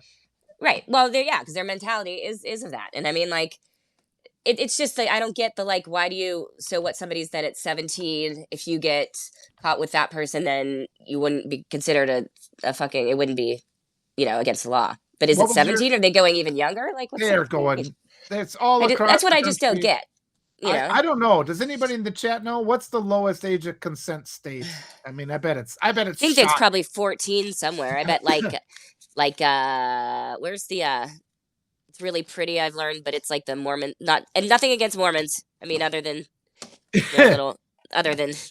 Well, I mean, I think it's fair to be critical of religious. I mean, old why can't- Mormons. What's Not that? like the old school Oh. Mormons. Well, and that's the thing. It's like I've got religious beliefs too, right? My beliefs are that all other religious beliefs are bullshit. It's like I think my beliefs should be respected too, right? People are saying in the US, Europe 14, 15 with judge approved. I mean, that's just so. How do you do that? It's like a stamp of approval. You go and get like a cow. You go and get They voted or have, and I something? mean, look at the whole these patriarchal systems too, where they want to 16. arrange who you love. They want to deny conservatives. Conservatives want to deny you the right to have a same-sex relationship. You know, Right. but they want to deny you the idea of any kind of compassionate connection because that is the antidote to their poison. Like they Right. create a dystopian system, but once you fall in love, you're willing to sacrifice. It's that what we were talking about before. Select all the emails and just hit delete. It's like, what am I doing? Right. I'm out of this. Bring it all Right. down. And we're at Right. that- I never got that. I was living in LA when that was like same-sex marriage was, on the ballot, and it was a big, and so that was kind of when I got into politics because it was like, and then it went into Obama. Like it was awesome to be Yeah. in that kind of for Well, me. It was. but it's instant just- change happened fast. Go ahead. No, it's fine. I just never understood. I mean, it's control, obviously, but like somebody loves somebody else. Why the fuck does anybody else care? Like, Yeah. what? I mean, again, it's control and what they think things should be like. But it just, to me, it doesn't. It doesn't make Yes. any sense. Well, we got to recognize that control structure and what evil people will do to cover up their own crimes to the point where they want to keep you, they want to arrange who your children marry as much to protect themselves. It's not out of caring about the kids. They want Yeah. you to be stuck in this miserable relationship so that maybe your parenting look good by comparison. You know, I mean, there is some sick stuff that happens. Yeah. Well, that's like cultural. That I can't speak of that. That's more of a me listening thing. I don't, you know what I mean? Like I'm not a. I've never been through kind of like that. I mean, I know I dated older guys. Always dated older guys. Like when I was in high school, when I was a freshman, I dated a senior. He was super hot though, Brad Hemphill. He was super hot. Now he's Well, not. that's, He's old and he's high fat and school. he's bald, which I love Yeah. because he dumped me for Stephanie Ringel. But I always kind of, did that. Living in LA, like people are a little bit older because they like my mindset was like I liked things that people could talk about that high school boys were just dumb. Anyway, but then you get to a certain point, right? Where I'm gonna be 45 July 29th. And then the guys are a little bit older, you're like, I can't. Yeah. Which is fine. It's just I'm older too. That's the thing I don't realize. I'm like, oh my god, I could date someone that's 50. Like, what the fuck? Why would you I'm look like, older now? oh my though? god, I'm 45. Why not find somebody who's like 25 or 30? Well, I dated my ex is 10 years younger than me, and Yeah, I was like, but in the like beginning I was like, ugh, I could never do that. But they're I charming. think it's really. I mean, I think, man, I dated a couple women that were older than me, and I think that's an important thing for a man to go through. I think because you're in that, you're at like the power differential is there, and it's sort of like, okay, this is it emphasizes, and I've always been respectful, but if you're in a situation like that, it emphasizes it even more. I think it's really important. Yeah. Walter, I love talking to you guys. Thank you so much for letting me come on and do my little thingy. I have to run and pick up my kiddos for my 5-day start. But yeah, thank you so much for letting me come on, and I love to be able to hang and like I said, let me know, tangible ways we can help you, support you. We will do that. I'll keep doing it. Just keep fighting the good fight. And It's okay to ask us. I'll support all you guys too. I do that. I try to keep sharing everything. But you gotta go. So thank you so much for coming on. Thank you so much. Bye. Bye-bye. I got more time. She's taking it. Let's see. Do I click you off? Okay, there she went. Does anybody else want to come on? We had her on. I'll stick around for a little bit longer. I don't have anything else to do today, so I was just gonna do all morning. Who else wants to come on and talk to me for a little bit? Nobody does. Everybody's like, we're done. Yeah, but that's a lot to process. And we've been going on. Ashley and I were talking yesterday about just like the various ways it gets really frustrating how we have these big publications that are willing to kind of feed off your work. And it's like, yeah, I do like the stuff that I say to be amplified, but you never see those restacks. Jason says I would, but I would. I'm getting ready to leave. All right. Okay. I'll bring Chris on. He was the first to say hi, or he wanted to come on. I'd invited Margaret too, but maybe she didn't see it. Chris resists. I kind of like this. It's just these casual morning coffee chats. Ashley St. Clair, you're gonna have to fill me in on that. That rings a bell, but I don't know exactly what that is. Maybe that was something that Ashley was talking about too. Heading to school. Good luck. Are we? Yeah. Yeah, I'm gonna do more of these. There he is. Hello. Hello. Good morning. Good morning. How are you feeling today? Living the dream in the fascist regime. Oh, yeah, he said that. Oh, yeah, okay. And somebody in the chat just clarified. Ashley Sinclair, the I call him Narcan Leon's baby mama, the one who said that they rigged the elections. Yeah. So I found it yesterday. It's the Jennifer Welch, who I have not followed, but I do like her. She's gone from like podcast to suddenly very, very polished. Like she's coming into her own. But she actually had Ashley St. Clair on her show and had an interview, and I found Ashley St. Clair very sincere, very real, like not bullshitting, and basically just pulled the cover back from the MAGAverse. Yeah. It is absolutely everything that you're seeing and that you're calling out, and much, much more. Yeah. All these people are just like drug-addled, drunk all the fucking time. Yeah. Just partying. They're completely insecure. And, she mentioned like Stephen Miller is texting Ashley St. Clair like all the time, like retweet me, retweet this, and like looking for validation and trying to like help push this out, and it was wow. It was eye opening. I mean, we knew that this was the way it was, but now we have someone who's actually testifying to that, you know? Yes. Well, and just that they can all defer to that conservative kind of magic, or they're just like, because they're, and we just refuse to look there. And I mean, Yeah. and so much of this, I mean, America is built on that. Well, we don't teach the true history of this country, and they have all these reasons for it. You know, oh, it'll make white kids feel bad about themselves, and all these things that are hidden. The opinionated ogre was writing about that, how it's like the second you bring up white on white crime, they just get all mad because they have just directed all the arguments in certain different ways. But yeah, I mean, this what's coming out. I mean, the election stuff. I mentioned the one the other day where there was this Republican who was getting all mad about like people talking about the election interference, and it's like, you conservatives have literally been saying nothing but election interference since 2020. And now when we're like, actually, there are some problems with, like, there are these blind spots where, you know, they can slip through. Oh, this can, and then like the words that they always use their ableist language, you know, and they just attack you. They go on the offensive. They insult you, and it's just yeah, Purely you're like you said. projection too, because every single thing that where they point and they aim a finger of blame, it's because that's what they're doing. That they are actually guilty of that. So every Yes. Yes. accusation is a confession.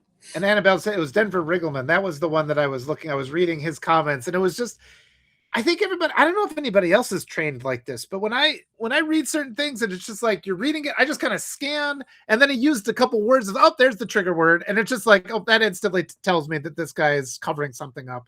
And especially when you know, you look for the seam, or you look for the hidden dog whistle kind of thing. it's in there. When if I was to read that article, his thing that he tweeted, it's like, because at the point, it was the ableist language. He's like, when they start calling people things, like, oh, okay, right there. He's no longer, you know, he's not even trying. He's just trying to. He's shifted from presenting an argument to just relying on his conservative, like the mythology of the conservative, like our unwillingness to call out our dad for like cheating on our mom. You know, it's that sort of level of things. It's like, this is where I pull out my MAGA card, and everybody says "oorah" and follows. Yeah. Yes, yeah, patriotism and all these things that, yeah, that they just kind of switch to, and it's just like, yeah, but it's that all that toxic masculinity, sort of like, you know, that person's an unserious candidate, and that person is this and that, and it's that rhetorical sleight of hand, like we keep talking about. I think it's going to be hard to educate the entire American population to reject that, but I mean, that's our task. Well, I think, I mean, you said it right. It's educating, and Yeah, that's the hardest part, is educating, because you know, God, I so many times, like so you were asking about Sons of Liberty, and I am happy to talk to you more about them. But on the thing where they were talking to Joel Lava, and Joel did great. He was a little bit I think everybody was a little camera awkward because they had some tech difficulties, Okay. and Big Sarge wasn't on there for the beginning, so it was a little like the conversation was a little bit stilted, but it was real, and that was the best part of it. That it was a real conversation. Yeah. You know? And but yeah, I mean, Sons of Liberty, they're doing the same thing you're doing, Walter. They're trying to lift up these candidates, and really, even before I had found and connected with you, you know, I'd worked with them through the Removal Coalition, through, you know, like Cliff Cash and Jessica Denson, and you know, some of those folks in the Removal Coalition, Carlos Alvarez Araños. But Sons of Liberty was a big part of that. And what happened is Cliff basically said, you know, look, here's my plan.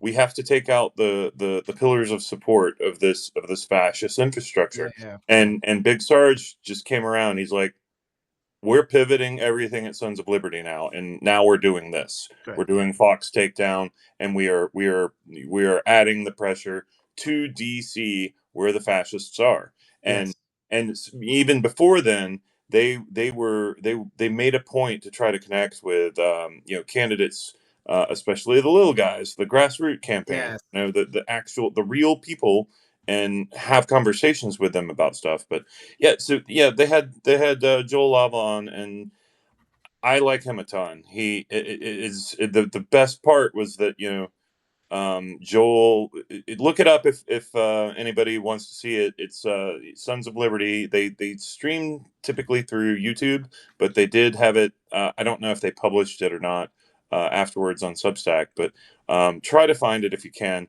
But Joel was talking about the whole thing where, like, use your body. Like, what we're seeing right now in Congress. Nobody's actually putting anything on the line. No one is actually making the sacrifice. No one is putting themselves out there and having the pain.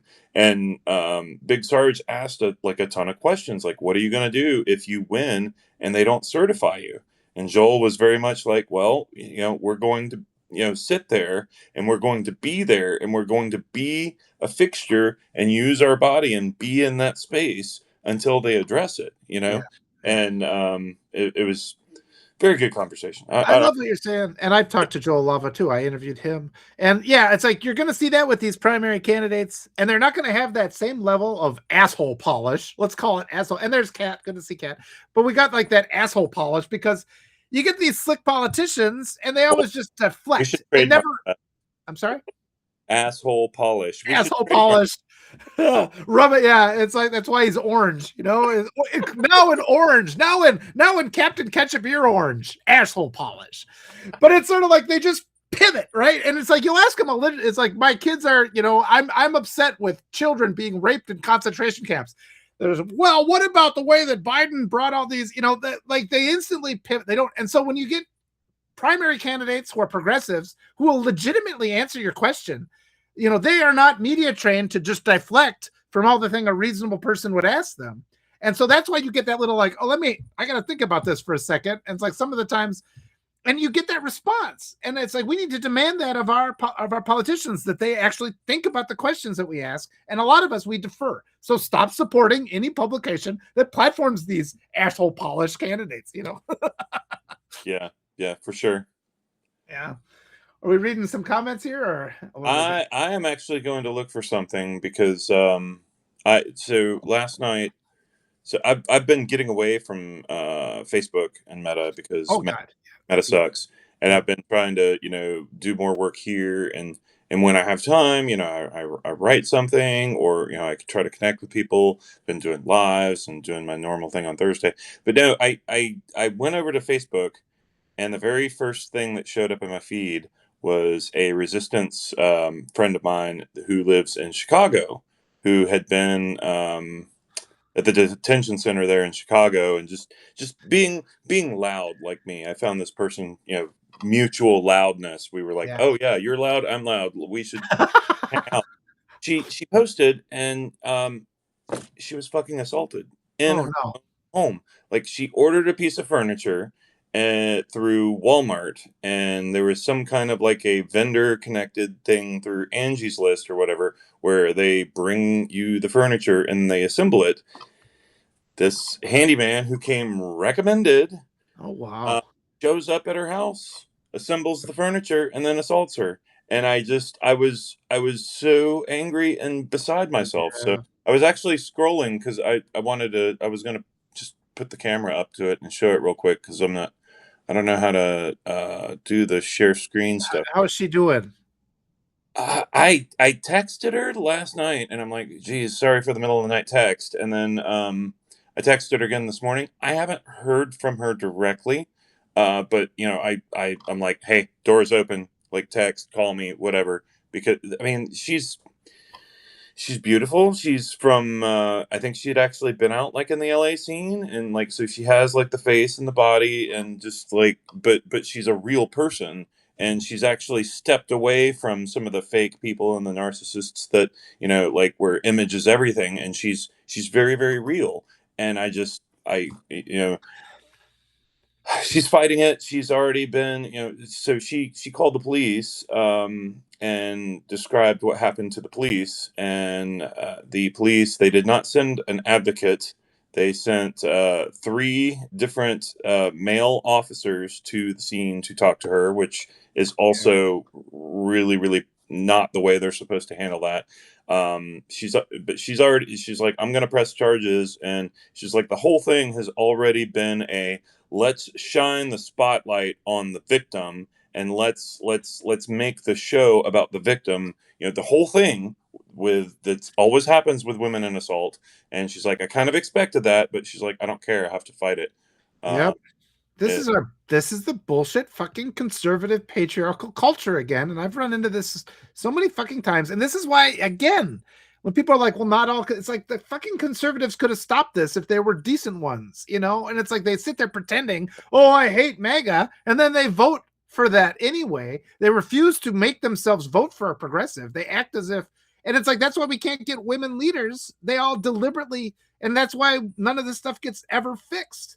I mean, I've seen so much. I don't know if I want to do to myself some of the stuff I've seen and tell those stories, but and it's just not enough. And my heart goes out because I can be an advocate for my kids, but who's an advocate for these other kids that's out there? And there's been a couple times I've had to get in the face of police officers and things like that over shit that they weren't getting done. Yeah, I don't know. I'm trying to see, because I thought I posted to Substack here last night, because I wanted to just put on the screen and show everybody her remarks, but okay, I got it now. Let's see if I can do it. You want to just read it, or in case she doesn't? Oh no, I'm gonna try to. Okay. Let's see. Turn the camera around. I'll just maybe do this. That's not gonna work, is it? Just read it or how long of a thing is it? It's not. I'll read it. Okay. All right. So I've had to take a moment, in quotations, due to a really fucked up situation. I ordered furniture from a major retailer, and in the comments later, she indicated that was from Walmart, and opted for a box that was listed and sponsored by a highly rated handyman company known for vetting its employees. This man came over, assembled the furniture, and then assaulted me. I sat there for approximately 10 to 15 minutes after he left, deciding my plan of action. And then she goes into her previous history. I was sexually groomed and trafficked from the age of 8 till 12, and absolutely nothing came from it except utter humiliation for myself. I chose to charge this man an investigation. So far, he has held me under the spotlight, as I assumed. I was, however, able to identify this man out of a lineup, so the ball is rolling. I'm filled with anger and a slew of other emotions, but I will not let this slide. I will continue to post. I thought you should all be privy, though. She's been on Facebook. She's been very vocal, very, just like I said, very loud. Like not unafraid to share things, and to post all the different memes, all the videos of ICE doing bad things. And she's basically just like, here's the truth. And I first I was just like, holy shit, like, not only like she posted that publicly to everybody, and then I was just angry. I'm angry often, and I'm like, okay, Chris, just text her, tell her that you are on her side and that you are available to support her, and then just give her the space that she needs. And if she needs you, she'll text you or call you or whatever. And I don't, this shit happens all the time. It's not like here's a news story. This shit is happening all the time. Like I said, last night, I was just like, I was getting ready for bed, and I fired open Facebook, and like, there it fucking was. And if you aren't seeing this in your feed all the time, it is because the women who are in your feed aren't having the courage to actually come out and share it, or they don't feel safe sharing it, or they know that nothing's going to come of it, because otherwise they'll just be put in the spotlight and made a spectacle of. Yeah. Yes, I know that's the stat, Evie, and I know that it's higher than that even. I mean, it's probably double that. Well, and Melissa Corrigan wrote about it the other day when she was just saying it's the faith community is largely responsible. And I mean, and I knew this guy, I used to have a bike and ski shop. One of the guys that came through there, he was a former youth pastor who married one of the girls that he was, teaching the Bible to. And it's like, and then he would tell this story, like he went and talked to the family. It's like, what the fuck? It's like, look at this. This is disgusting what you did. You met this person in this professional capacity. It is unacceptable then, to turn that into a romantic relationship. And it is grooming. And it's just like, so much of our society it's built of these men that turn the other way.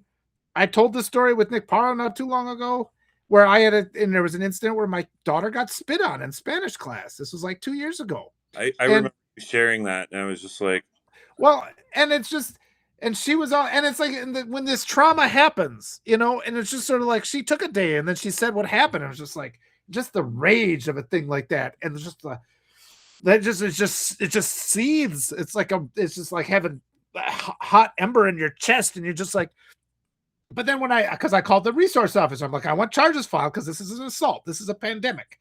This kid needs to go to fucking jail for this.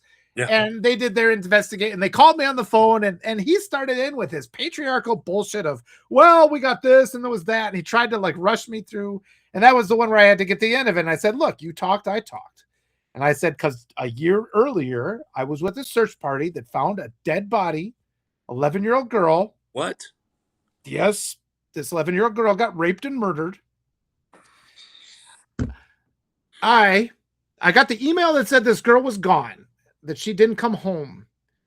And I got that email. I called up a friend of mine who had a dog, and it's just, this girl's missing. So I'm like, well, let's go look. Within 15 minutes, I'd found where the body was. I called the police over. Holy shit, Walter. I seen this shit, and I know where they got the accused from. Mega Central was where they got him from. All that mega shit was all over. This is the fucking right wing. And so when I was talking with this incident with my daughter, that was hard. I had a hard time. It was the next couple months. I mean, yeah. Yep. And it's just like, have you written about this? I've got a couple articles on it. I can share it. And it's just one I revisit it every now and then because I went into a depression. It was so bad. I was pretty, and it was just, it's the level of trauma. It just takes a while to process. Oh my God. No, that I think anybody who comes face to face with that kind of like evil, just and I don't even understand how, like, even though like the homicide teams, like how I hope that they rotate those people on and off of to different jobs, but because to see that all the time, and that's got to take a toll. And it was a hard day. I went down there, and it's just like, and we were out walking, and we're like finding people, like other people out looking. It's like, we just have to do our due diligence, help this little kid. And then we're just finally, I go over by where they, like the last place they saw her bike. She was up from there like 100 yards. Her body and they said that they'd spent the night before searching with dogs and drones. She was literally fucking 100 yards away from where they found her bicycle. And then the cops came, and I just was crying. I called my wife up and I cried, and she came home from her job. It was just, so I was just standing there crying, and the police officers didn't know what to do. And it's like they called up people from other states to get this done. And so then we went through a night, and it's like, I went through the house. I opened up every door in the house, and my kids are like, why are you doing that? And I'm like, does it make you feel better? And they're like, yeah. It's like, so that's why I did it, and I'm going through and finding. And so, and they caught the person who did it. The trial hasn't happened yet, but they got him, and it's always somebody, that these things happen. And so was it a horror show? Was it like somebody that you kind of looked at sideways in the community, and you're like, I don't know. Everybody, I guess I probably shouldn't say too many, but I talked to a couple of people, and they knew that this kid was a problem, and it's just like, pass it on. So this was prominent in my mind when this kid spit on my daughter. And, the police officer I'm talking to is in the room. He's like, I'm in this room, and I've got the vice principal, and we're going to have this on speakerphone. And he wanted to handle this whole thing with his patriarchal bullshit, like, well, this happened, and she said this. And he said a bunch of things that he attributed to my daughter that weren't my daughter's words. I'm a writer. I know where words originate from. My daughter did not say what you just said. It doesn't matter.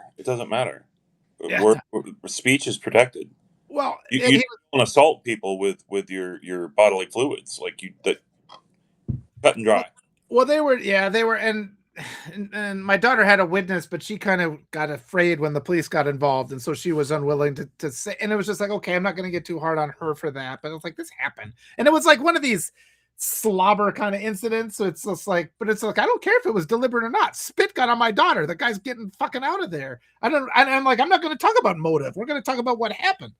But anyway, the cop, he was just like, she said this, they said this. It seems like it was just kind of this unfortunate deal. So we just kind of like, I'm like, okay, you had your chance to talk. I got my chance to talk now. And I said, 1 year ago, this community, we lost an 11-year-old girl who got raped and fucking murdered. And why does that happen? It happens because little shitheads in 7th grade spit on kids and the fucking police don't do a goddamn thing about it. So this is not going to happen to my daughter. And something's going to be managed right now. And that police officer, he was like, okay. And I'm like, and the next person who talks is going to be my wife. Because I'm sending her in to talk to you, and it's not going to be me anymore. Because I'm just like, didn't trust myself to not be angry. And the kid got moved out of the classroom. He's not around him anymore. And it was because that classroom, that was, yeah, that was all. Yeah, I mean, we didn't get the charges and things filed, but we got him out of there. And yeah, I mean, what can you do? At some point, it's like we have this system that protects these child rapists and shit. So, but the next time I saw that a resource officer, though, he was a coach, and I came to sign my daughter out. I signed my name, and he just goes like this. He just dropped his head.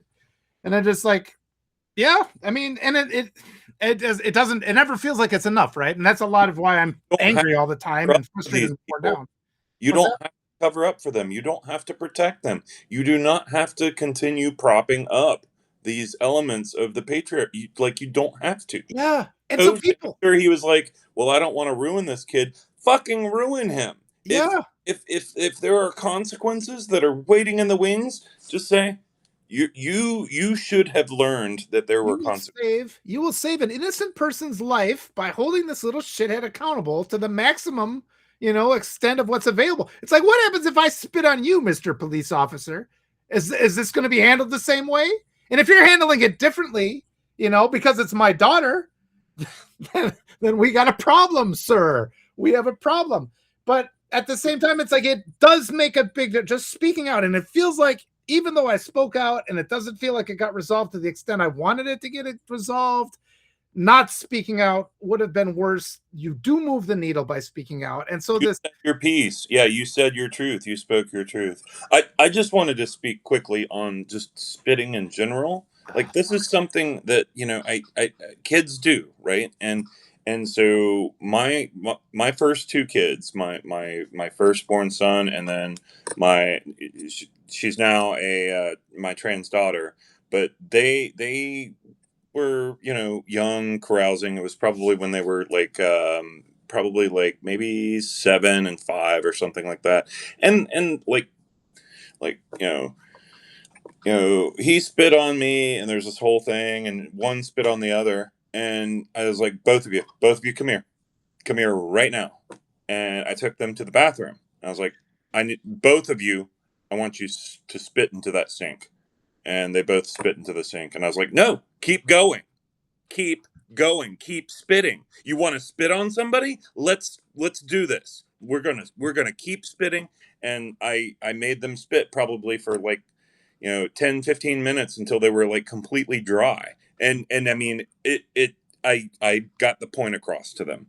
You don't spit on people. You don't do it. And I made that consequence such that it formed a new neural pathway. Yeah. And they understood this is not something we do. And if we do this again, we're not going to like the consequence. So you have to have that tangible consequence. If you don't have the consequence, no one is going to learn anything.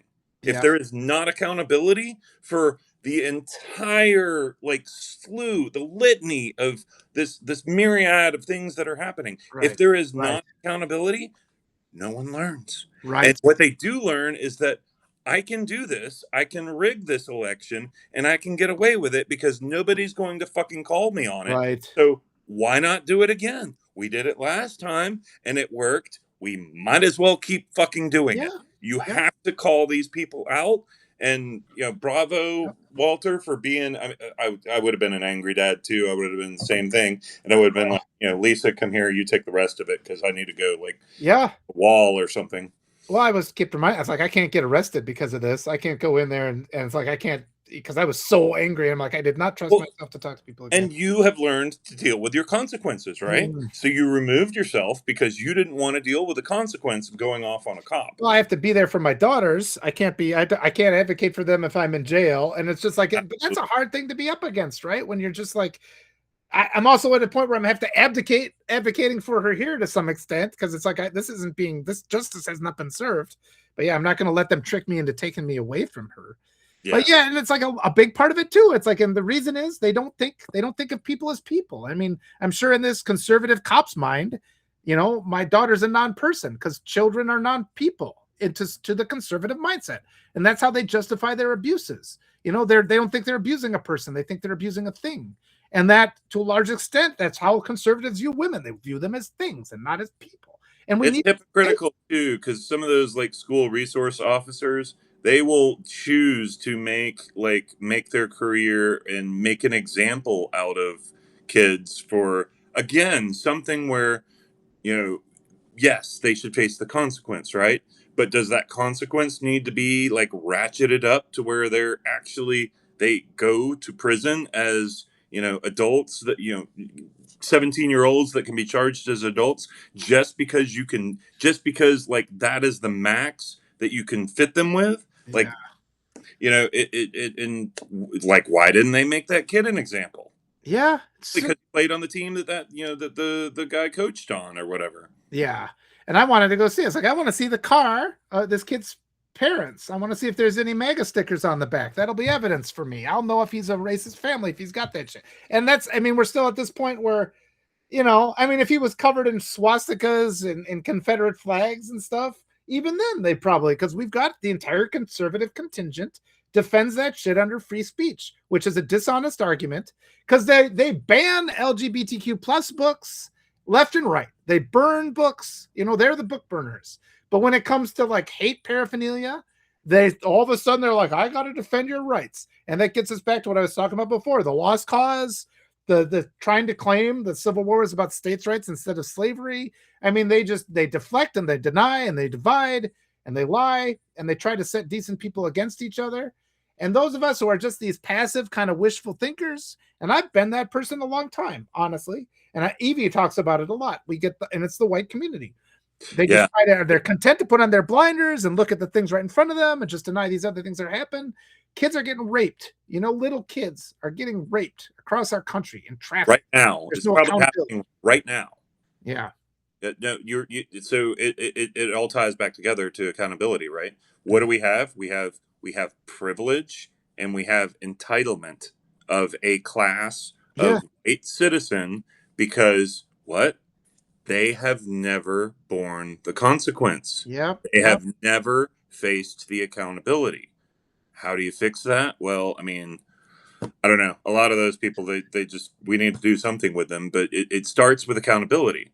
If you start forcing those consequences for bad actors, and you start forcing accountability, it probably won't happen overnight, but eventually it will remove the entitlements. Yes. Oh, I can't be a orange turd in office that's a pedophile and continue to rape children, because someone's actually going to call me on that. It's actually going to have a consequence. I have now been impeached. I have been convicted by the Senate and I am removed. I guess I better not rape children anymore. Yeah. And then you can move forward, and then you hold the next consequence for the next corrupt official, and you keep. God, Walter, I tell you, I am absolutely an accountability wonk. I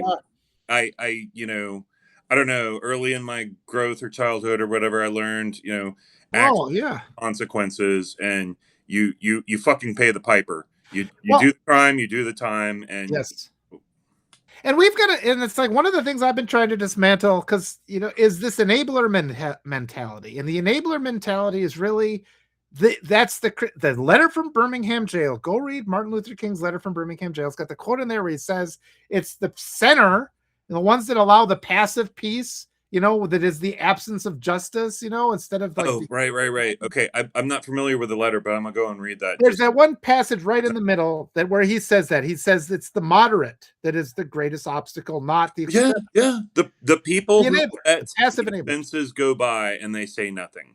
Yes, and I saw Stephanie Hernandez was telling something about having with her daughter. Stephanie, if you want to come on and chat about that, you'd be welcome to do that. I'll just leave that out there. I don't want to pressure you.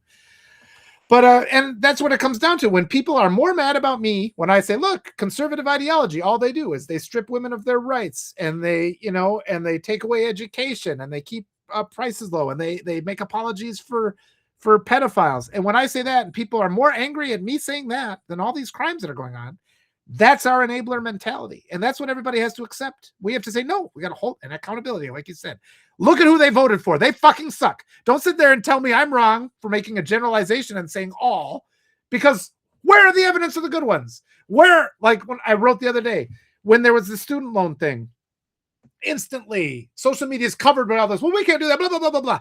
This 1776 payment, this $1 billion payment, $2 billion payment to insurrectionists. Where are all the conservatives flooding social media with rage that is the equivalent of the student loan rage? It does not exist. They still think January 6th was some kind of an FBI setup job, and I mean, the mind boggles. Like they absolutely are ignorant of our reality. So they think, yeah, sure, money for our ICE buddies, money for our Oath Keepers. Why not? It's unreal. I think Stephanie said yes. I'll send it. It's PH. I wanted to double check that. So I like these talks. I do too. I was exhausted this morning after dropping off the kids, and I was like, do I go back to bed for a couple minutes, or do I hope to catch Walter on and find some grounding this morning? I need to catch Walter. Oh, she declined, so I guess I misread. She had yes for something. That's okay, Stephanie. I thought unless let me know, unless that was a mistake. It's kind of hard to scroll through the chat as I'm trying to listen. Oh, okay, she's getting around ready for it. Okay, no problem at all, Stephanie. I just misread because you'd put yes before, so I didn't mean to pressure you into coming on. But yeah, so thank you, Chris. You coming on and having these talks. I'm just kind of, and it helps me. I'm finding it's a little easier. I mean, I get kind of stressed out with all my regular lives, but a lot of times it's the like waiting for it, and it's just like, oh, who wants to talk this morning? That's a little bit easier. It's a little bit more like, okay, let's just get off our chest what's bothering us this morning, and it does help. And we empower each other to speak more too. That's the other thing. Yeah, no, I started doing these lives, and it's been the best thing for me, for my mental health, my mental headspace.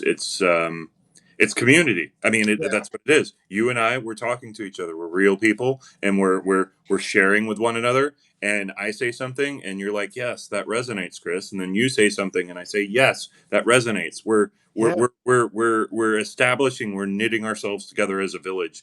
And yes. Well, that's so important because with so much of our communication, it's been the algorithmic capture. You'll make a comment on a note or something, you'll get these bots because they don't want you thinking that way, right? And so they attack you, and they are trying to just redirect our thinking till we think we're something wrong with us.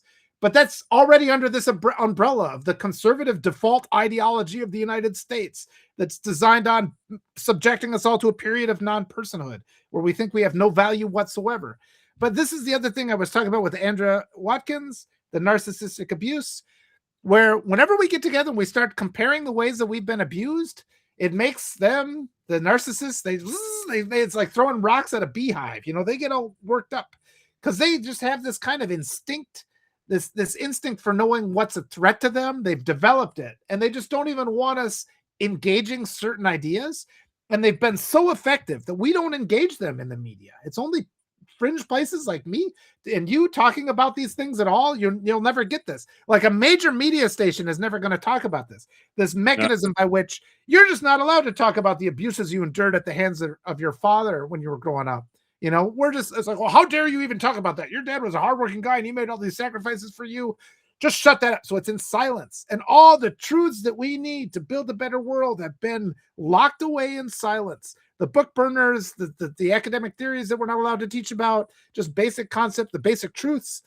People don't talk about, how immigrants, a lot of them have PhDs. They're highly educated. People don't even think that. It's like, yeah, when the United States goes and topples a regime abroad, people have to leave because they're starving.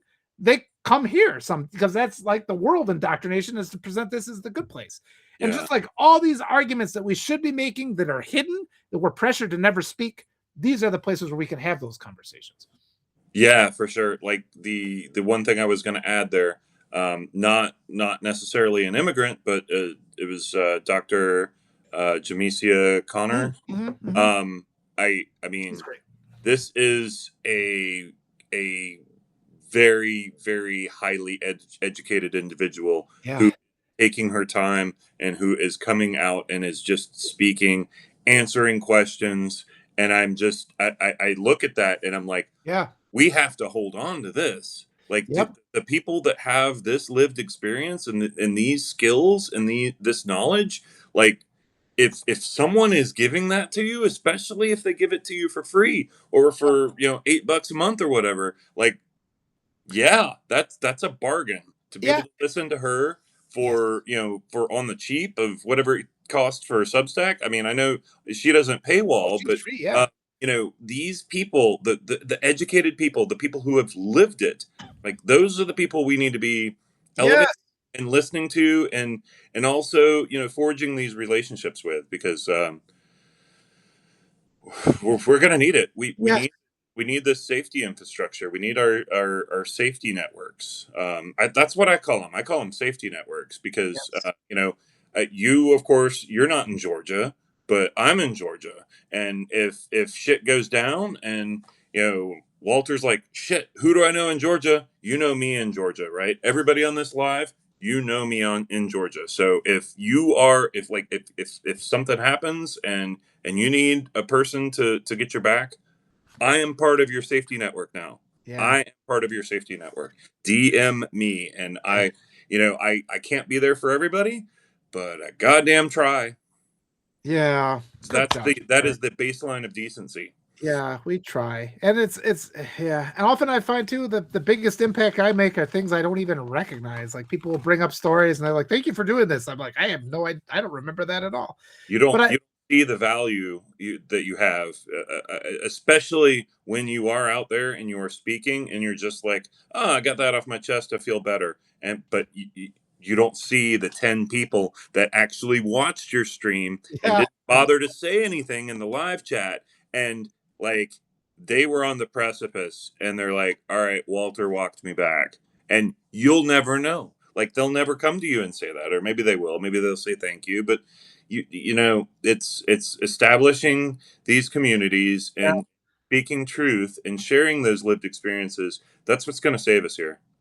And I want to say too something else you said about how you've noticed the mainstream media, they do not cover educated and accomplished people. They do not bring them on. And this has been an ongoing thing with me. I'm like, why do all these people with PhDs and why do doctors and stuff want to talk to me? And it's like, I've got a decent following. It's not the biggest following.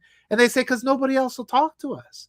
And it's just sort of like, and it's so infuriating. And I feel very honored that they would come and talk to me. But at the same time, it makes me really angry that people are supporting these bigger platforms that have millions of people on their subscriber list, and they're not interviewing the doctors and the primary challengers and the people with PhDs, the educated people, the accomplished people.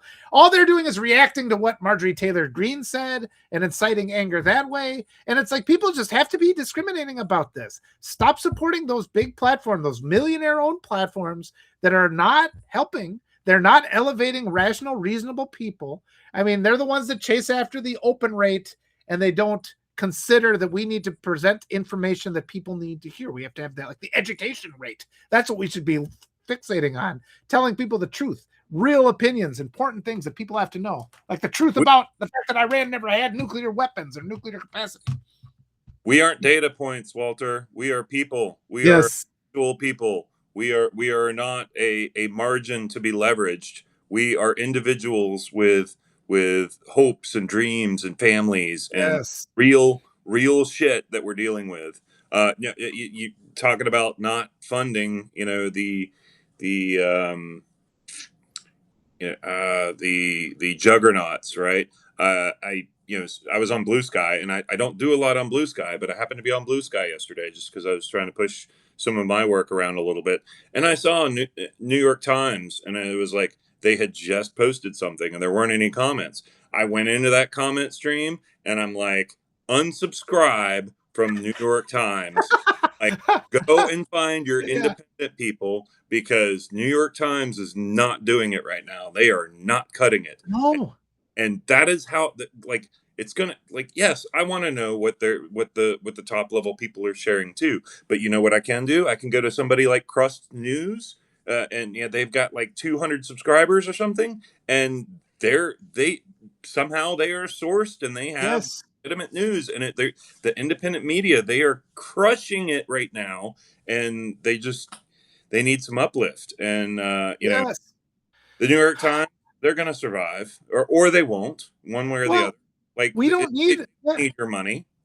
we need to spread it out. The only way we're going to avoid this power is if we spread power as much as possible. And people just need to understand. It's like if somebody's already got the purple check mark, they don't need your additional support. And yeah, like you said, the New York Times is going to be fine, but we do have to deliberately rather overcome that conditioned, groomed response to just chase after, oh, this is the father that will justify my existence. He's going to treat you like an asshole and abuse you. Like, just accept that that's the reality, right?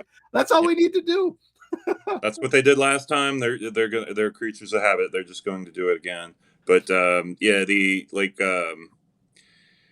Oh, Jack's here. Good to see Jack. I haven't seen Jack in a little bit. He comes in. Whoa. Oh, they're blowing you up. Sorry about that. I don't even know what that number is. Somebody's trying to harass me on my phone. Well, yeah, like with the New York Times, I was just, they're carrying water. They're complicit. Like, especially all their reporting for, Israel and Gaza, and in one hand they have like the most aggressive and violent headline ever when it's Hamas firing at Israel, but then they turn it around and it's Israel that's completely decimating Gaza, and they're like, oh well, Israel continues to like attack back. The sane washing is what they do, and we don't need that. We need real people. We need people who are have integrity. That too, right? The integrity part is so important, because you get these influencers that are, just wherever they are, and they're with a camera saying bullshit. No, you need the people with integrity. We need the Walter Rain Network, the WRN. That would be nice. Well, I wouldn't want that responsibility. I would all want you guys on, but I hope it's just sort of like. But it's like I just can't be quiet anymore about a lot of it, and it's. Yeah, and I also want to emphasize there's a lot of people that are good people. It's just that indoctrination is so strong and it's so deeply ingrained in all of our psyches that even people that are in there, they feel like they're trying to do good work, and then they get to a moment. There's all those moments of truth you reach in your life, right? And you're just like, and they manage to make a justification for themselves for doing something bad, and then they carry on again. And it's like, that's how corruption works. It's not like 24 hours a day you're being corrupt. It's like 23 hours and 59 minutes you're being a good person, and then you do some fucking evil thing for 1 minute a day. Go away. That's so hard. You shunt your heart in that moment when you shouldn't be shunting your heart. Yeah. Actually, let your heart guide you. God, that's a big topic too, because it is so easy to get on that slippery slope, and you're doing things. You convince yourself that you're doing something altruistic that's actually selfish, and I mean, we don't talk about that enough, do we? We act as if it's all established. It's conflict, right? It hurts. Like, if I have to confront you, Walter, because you spit on me, like, that's going to be difficult. Yeah. And that is like, I'm going to have to deliberately turn that page and say, you know what, Walter, I don't appreciate when you spit on me. Like, that's difficult, and that's a hard question. Shoot, man, Margaret, she posted a note, and she was actually talking about it. She said, what is like the task that you avoid because you don't want to actually deal with that hard conversation. And I sat there and I looked at that and I thought, and I'm like, I don't know that I can think of anything because I am very confrontational and I am always willing to have the hard conversations because I don't know that I can otherwise. I've got that heightened Yeah. sense of justice, like I have to, right? I fight every fight. Early in my life, my mom was like, you have to pick your battles," and I'm like, "Fuck that! I'm fighting all my battles because Yeah. I just Well, I want an example. I wrote a note about it the other day. How like growing up, and this was when, like my dad's saying, it's like, why gotta have to physically hit you for this that mistake you made, you know? And it would dude, be like this conversation. Well, and then they'd sit down and be all this approximation of like, because I don't have any power there, and it's him, and this really was him convincing himself that he but was justified in hitting. he You was did this thing. You have himself to. was forcing it to convince you through Yes. yeah.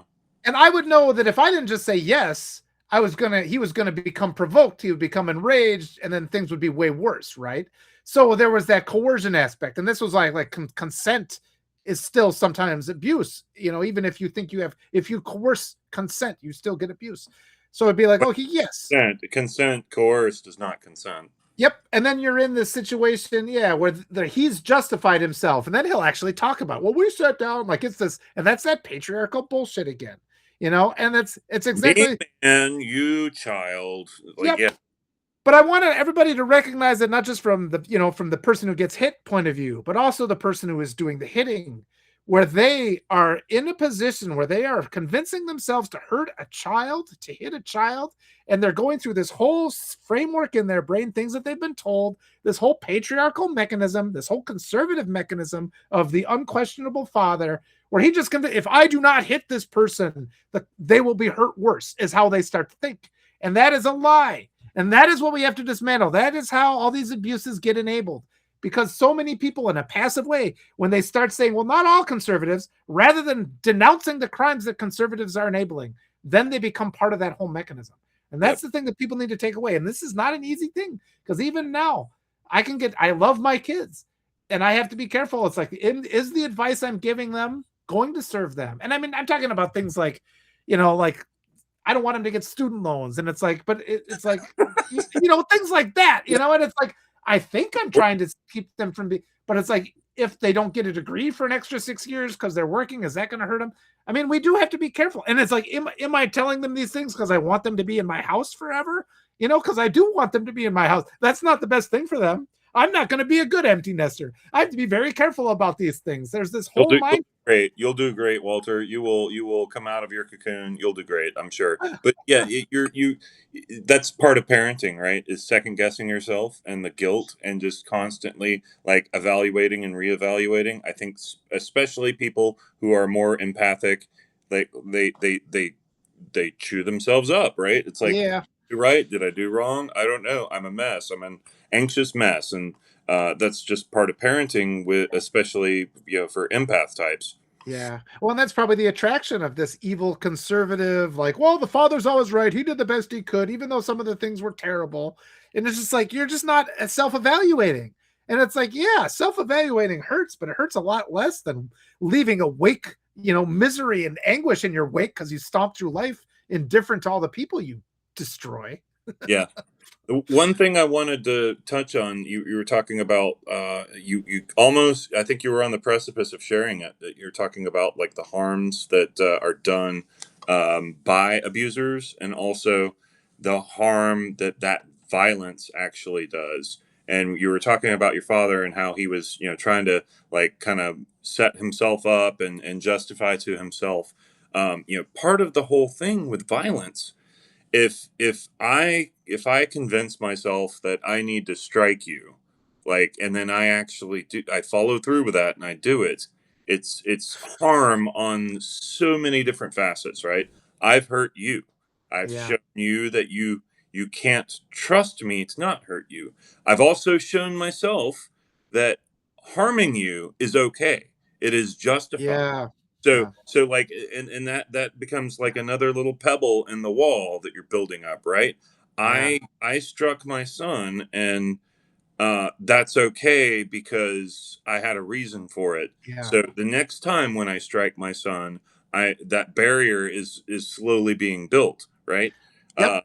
The violence, it Escalates. always does harm, even beyond the person Yep. who violence is directed at. Even It's- the person who's conducting the violence is getting hurt through it. Yep, and it's not going to change behavior. It's the refuge of the incompetent. And I would often, a couple, it was maybe 10 years ago, I was writing. It's like, I object to parents who strike their children, but I am totally fine with striking the parents who strike the children. And people would flip out, like when I was like, well, you're claiming assault. I'm like, no, I'm claiming I'm going to defend the innocent. When you're beating on your kid, I'm going to step in and stop you and beat your ass instead. And it's like, and it was just interesting, the response. And that's because how deeply rooted that indoctrination of kids, like kids being not people, is deeply rooted in American psyche. You don't see it when you go abroad. Karen is not a Karen, made a comment about something about making empty nesting. It's like a goal. And I was just like, I love having my kids in the house. I'm not, and it's like, but I'm worried about keeping them here, but yeah, like this idea that we should kick our kids out of the house when they're 18, I think is cruelty, because our kids are not prepared. They are not ready. And they'll be signing contracts that they don't really fully understand because they don't understand the consequences. And our whole system, my daughter said that too, where she said, Daddy, every time I follow your advice, it feels like I'm cheating the system. I'm like, yes, the system is corrupt. You have to cheat the system. But even though they feel that pressure, it's like, yeah, don't get into debt. We avoid, they make it seem so easy. Well, all you have to do is this. Here's the part you sign. Then you do this. Then you get this and this. And that's like, it's always those little moments where they get you. So we do open door policy with our kids. We encourage them to go out into the world. We supported them, wanting to, like my oldest, he's 21, to go and find roommates and all that.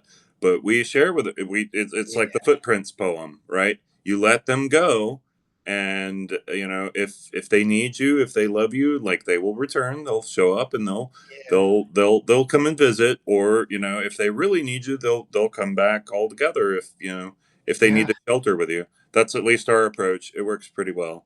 Well, and I've come to that understanding too, because I came to an awareness when I was growing up. My dad was deliberately sabotaging my ability to advance, and I think it was out of terror that you'd leave them behind. That's that control thing. It's like if they're actually powerful enough to leave, then they'll go away forever. And so a good parent has to accept, well, I'm doing everything I can. I want to make them as powerful as possible. And I mean, the same thing is true with my wife, where it's sort of like, when we came here to the United States, I was like, oh yeah, I'll help you get your teaching certificate. And then we'll help you get your master's degree and support and do what we can. And other people she's talked to are like, well, that's so unusual. I'm like, that's unusual? It's like, why is it unusual that I would assist my wife so she could make more money? And then if something bad happened to me, she'd be able to take care of the family. It's like, this just seems like common sense, but that's not common practice in the United States. And sometimes my wife said, we're the outliers here. It's like, because so much of this country does not think the way I think, like most of it. It's sad. I think most of the country doesn't think. Yeah. Well, they've been told they can't. They've been deprived of it. And I always want to make sure we're not blaming cognitive incapacity. It's indoctrination. We can re-educate the population. A lot of distractions, many distractions. Abuse. A lot of it is trauma.